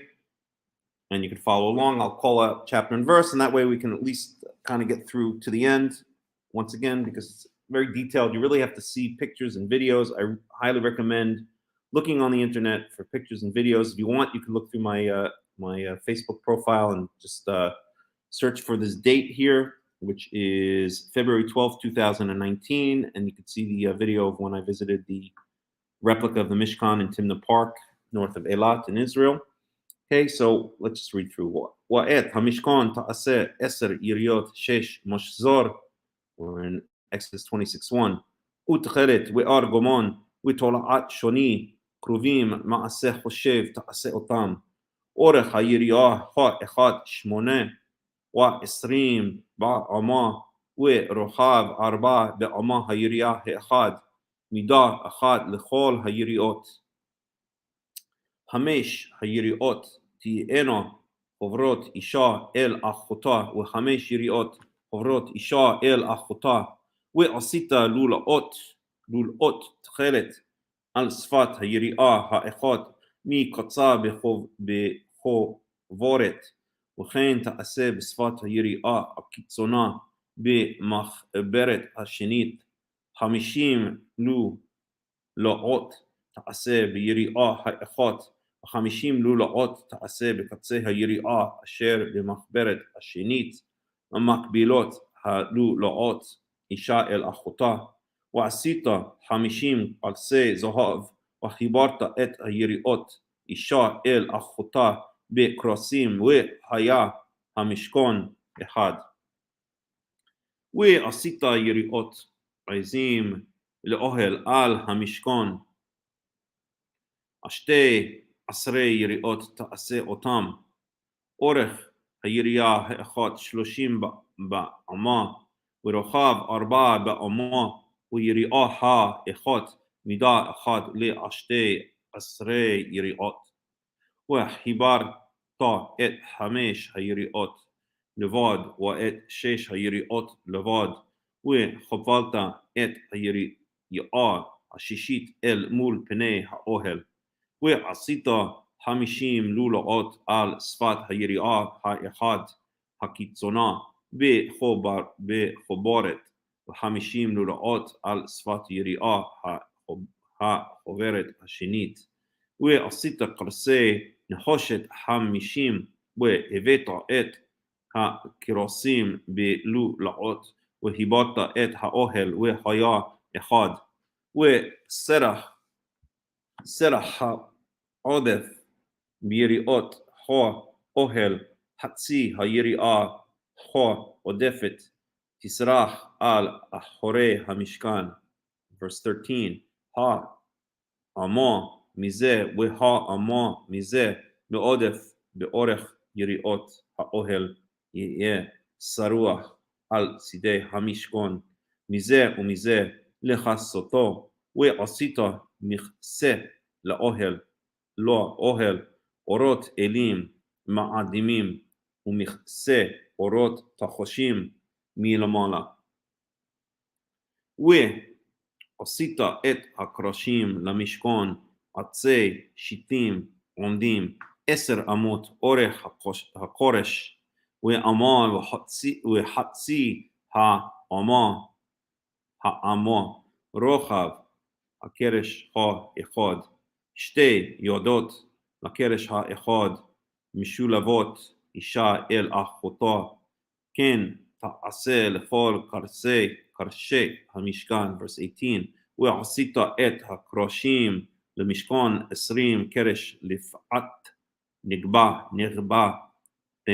תימונה, ו40 אדני כסף, אדני כסף תעשה תחת 20 הקרש, 2 אדנים תחת הקרש האחד, ושתי ידותיו, ושני אדונים תחת הקרש האחד, ושתי ידותיו, לצלע המשכון השנית, לפעת צפון 20 קרש, ו40 אדניהם כוסף, 2 אדונים תחת הקרש האחד, ושני אדונים תחת הקרש האחד, לירכתי המשכון יומה תעשה 6 קרשים, ו2 קרשים תעשה למקצועות המשכון בירכתיים, ויהיו תואמים מלמטה יחדיו, יהיו תמים על ראשו על הטבעת האחד, כן יהיה לשניהם, לשני המקצועות יהיו, והיו 8 קרשים ועדניהם כסף, 16 אדונים, 2 אדונים תחת הקרש האחד, ו2 אדונים תחת הקרש האחד, ועשית בריחים עצי שיטים 5 לקרשי סלע המשכן האחד, ו5 בריחים לקרשי סלע המשכן השנית, ו5 בריחים לקרשי סלע המשכן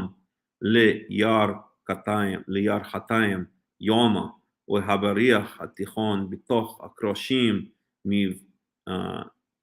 מבריח מן הקצה אל הקצה, ואת הקרשים תצפה זהב, ואת טבעותיהם תעשה זהב, בתים לבריחים, וצפית את הבריחים זהב, והקם אותו את המשכן כמשפטו אשר הרית בהר. אוקיי. ועשית פרוכת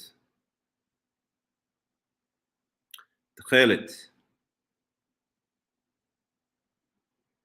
וארגמן ותולעת שני ושש משזר, מעשה חושב יעשה אותה קרובים, ונתת אותו על 4 עמודי שיטים מצופים זהב, ובהם זהב על 4 אדני כוסף, ונתת את הפרוכת תחת הכרסים, והבאת שמה מבית לפרוכת את ארון העדות, והבדילה הפרוכת לכם בין הקודש ובין קודש הקודשים, ונתת את הכפורת על ארון העדות לקודש הקודשים, ושמת את השולחן מחוץ לפרוכת, ואת המנורה נוכח השולחן על סלע המשכן תימונה, והשולחן תיתן על סלע צפון,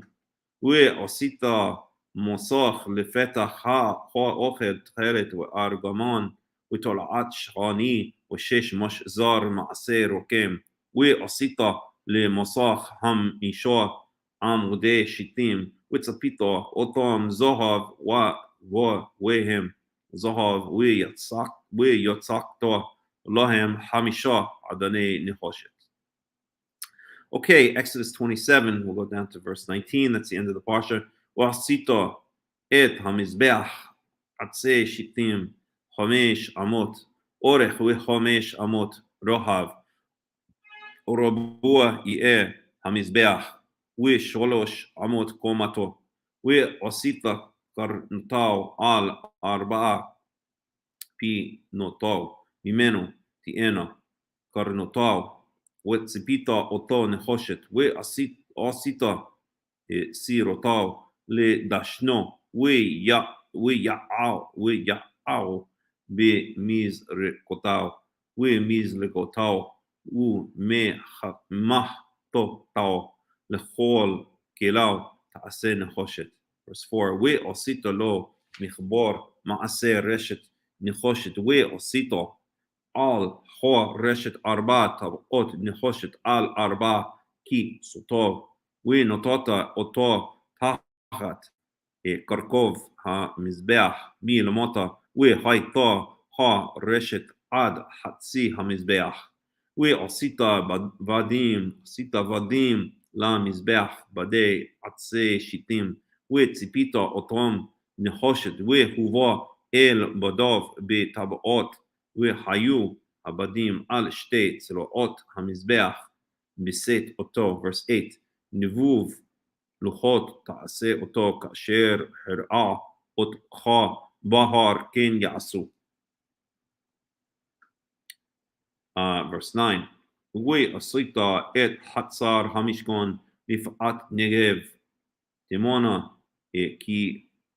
כלאים לחוצר 6 משזר 100 באמה אורך לפאה אחד ועמודיו 20 ועדניהם 20 נחושת והעמודים וחשוקיהם כוסף וכן לפאת סופון באורך כלאים 100 אורך ועמודיו 20 ועדניהם 20 נחושת והעמודים וחשוקיהם כוסף ורוחב החוצר לפאת ים קרעים 50 אמה עמודיהם 10 עדניהם 10 ורוחב החוצר לפאת קדמה מזרחה 50 אמה ו15 אמה קרעים לכתף עמודיהם 3 ועדניהם 3 ולכתף השנית 15 קרעים עמודיהם 3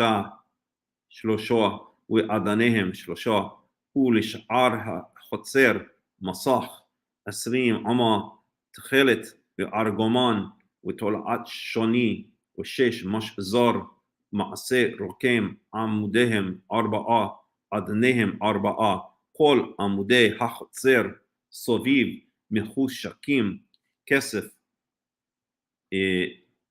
ובהם כוסף ועדניהם נחושת אורך החצר 100 באמה ורוחב 50 ו50 קומה 5 אמות 6 משזר ועדניהם נחושת בכל כלי המשכן בכל עבודתו בכל יתדותיו בכל יתדות החצר נחושת. Okay, that's the end of the parsha. These parsha are very difficult to do lessons on because they really have to be visual. And maybe what I'll try to do next time is prepare. Well, I'll try to see if that video that from when I was in Timna Park works a little bit better. And I will also try to prepare maybe some more videos that we can kind of interlace with the descriptions because it's really the only way to understand it. And even that is a little bit lacking because really the best way would be to actually see it and touch it. Again, if you're ever near Eilat, then go to Timna Park and you can visit the replica of the Mishkan there. It's very, very informative. Maybe there are other ones around the world. I don't know. I know there's a Bible museum now in, I believe, in Washington, D.C. Maybe they have something there. I don't know exactly what they have or what they don't have. If not, you can watch YouTube videos, and it's really the only way to kind of understand this stuff the way it really looks, because a picture is worth 1,000 words. You know, it's very difficult to turn these words into something that can be seen. But I hope we did an okay job at least, and please bear with me as I try to get a better biblical pronunciation. As I mentioned earlier this morning, I'm now trying to make a distinct sound between the komats and the patach. So this is a komats, this thing right here. So under the second letter here, we have osithal, that's a komats. And over here, under the first letter of Mizbeach, Ha-Mizbeach, that's a patach. So there are different vowels for a reason. They sound differently. And so many believe that the Kamas makes an ah, patach makes an ah sound.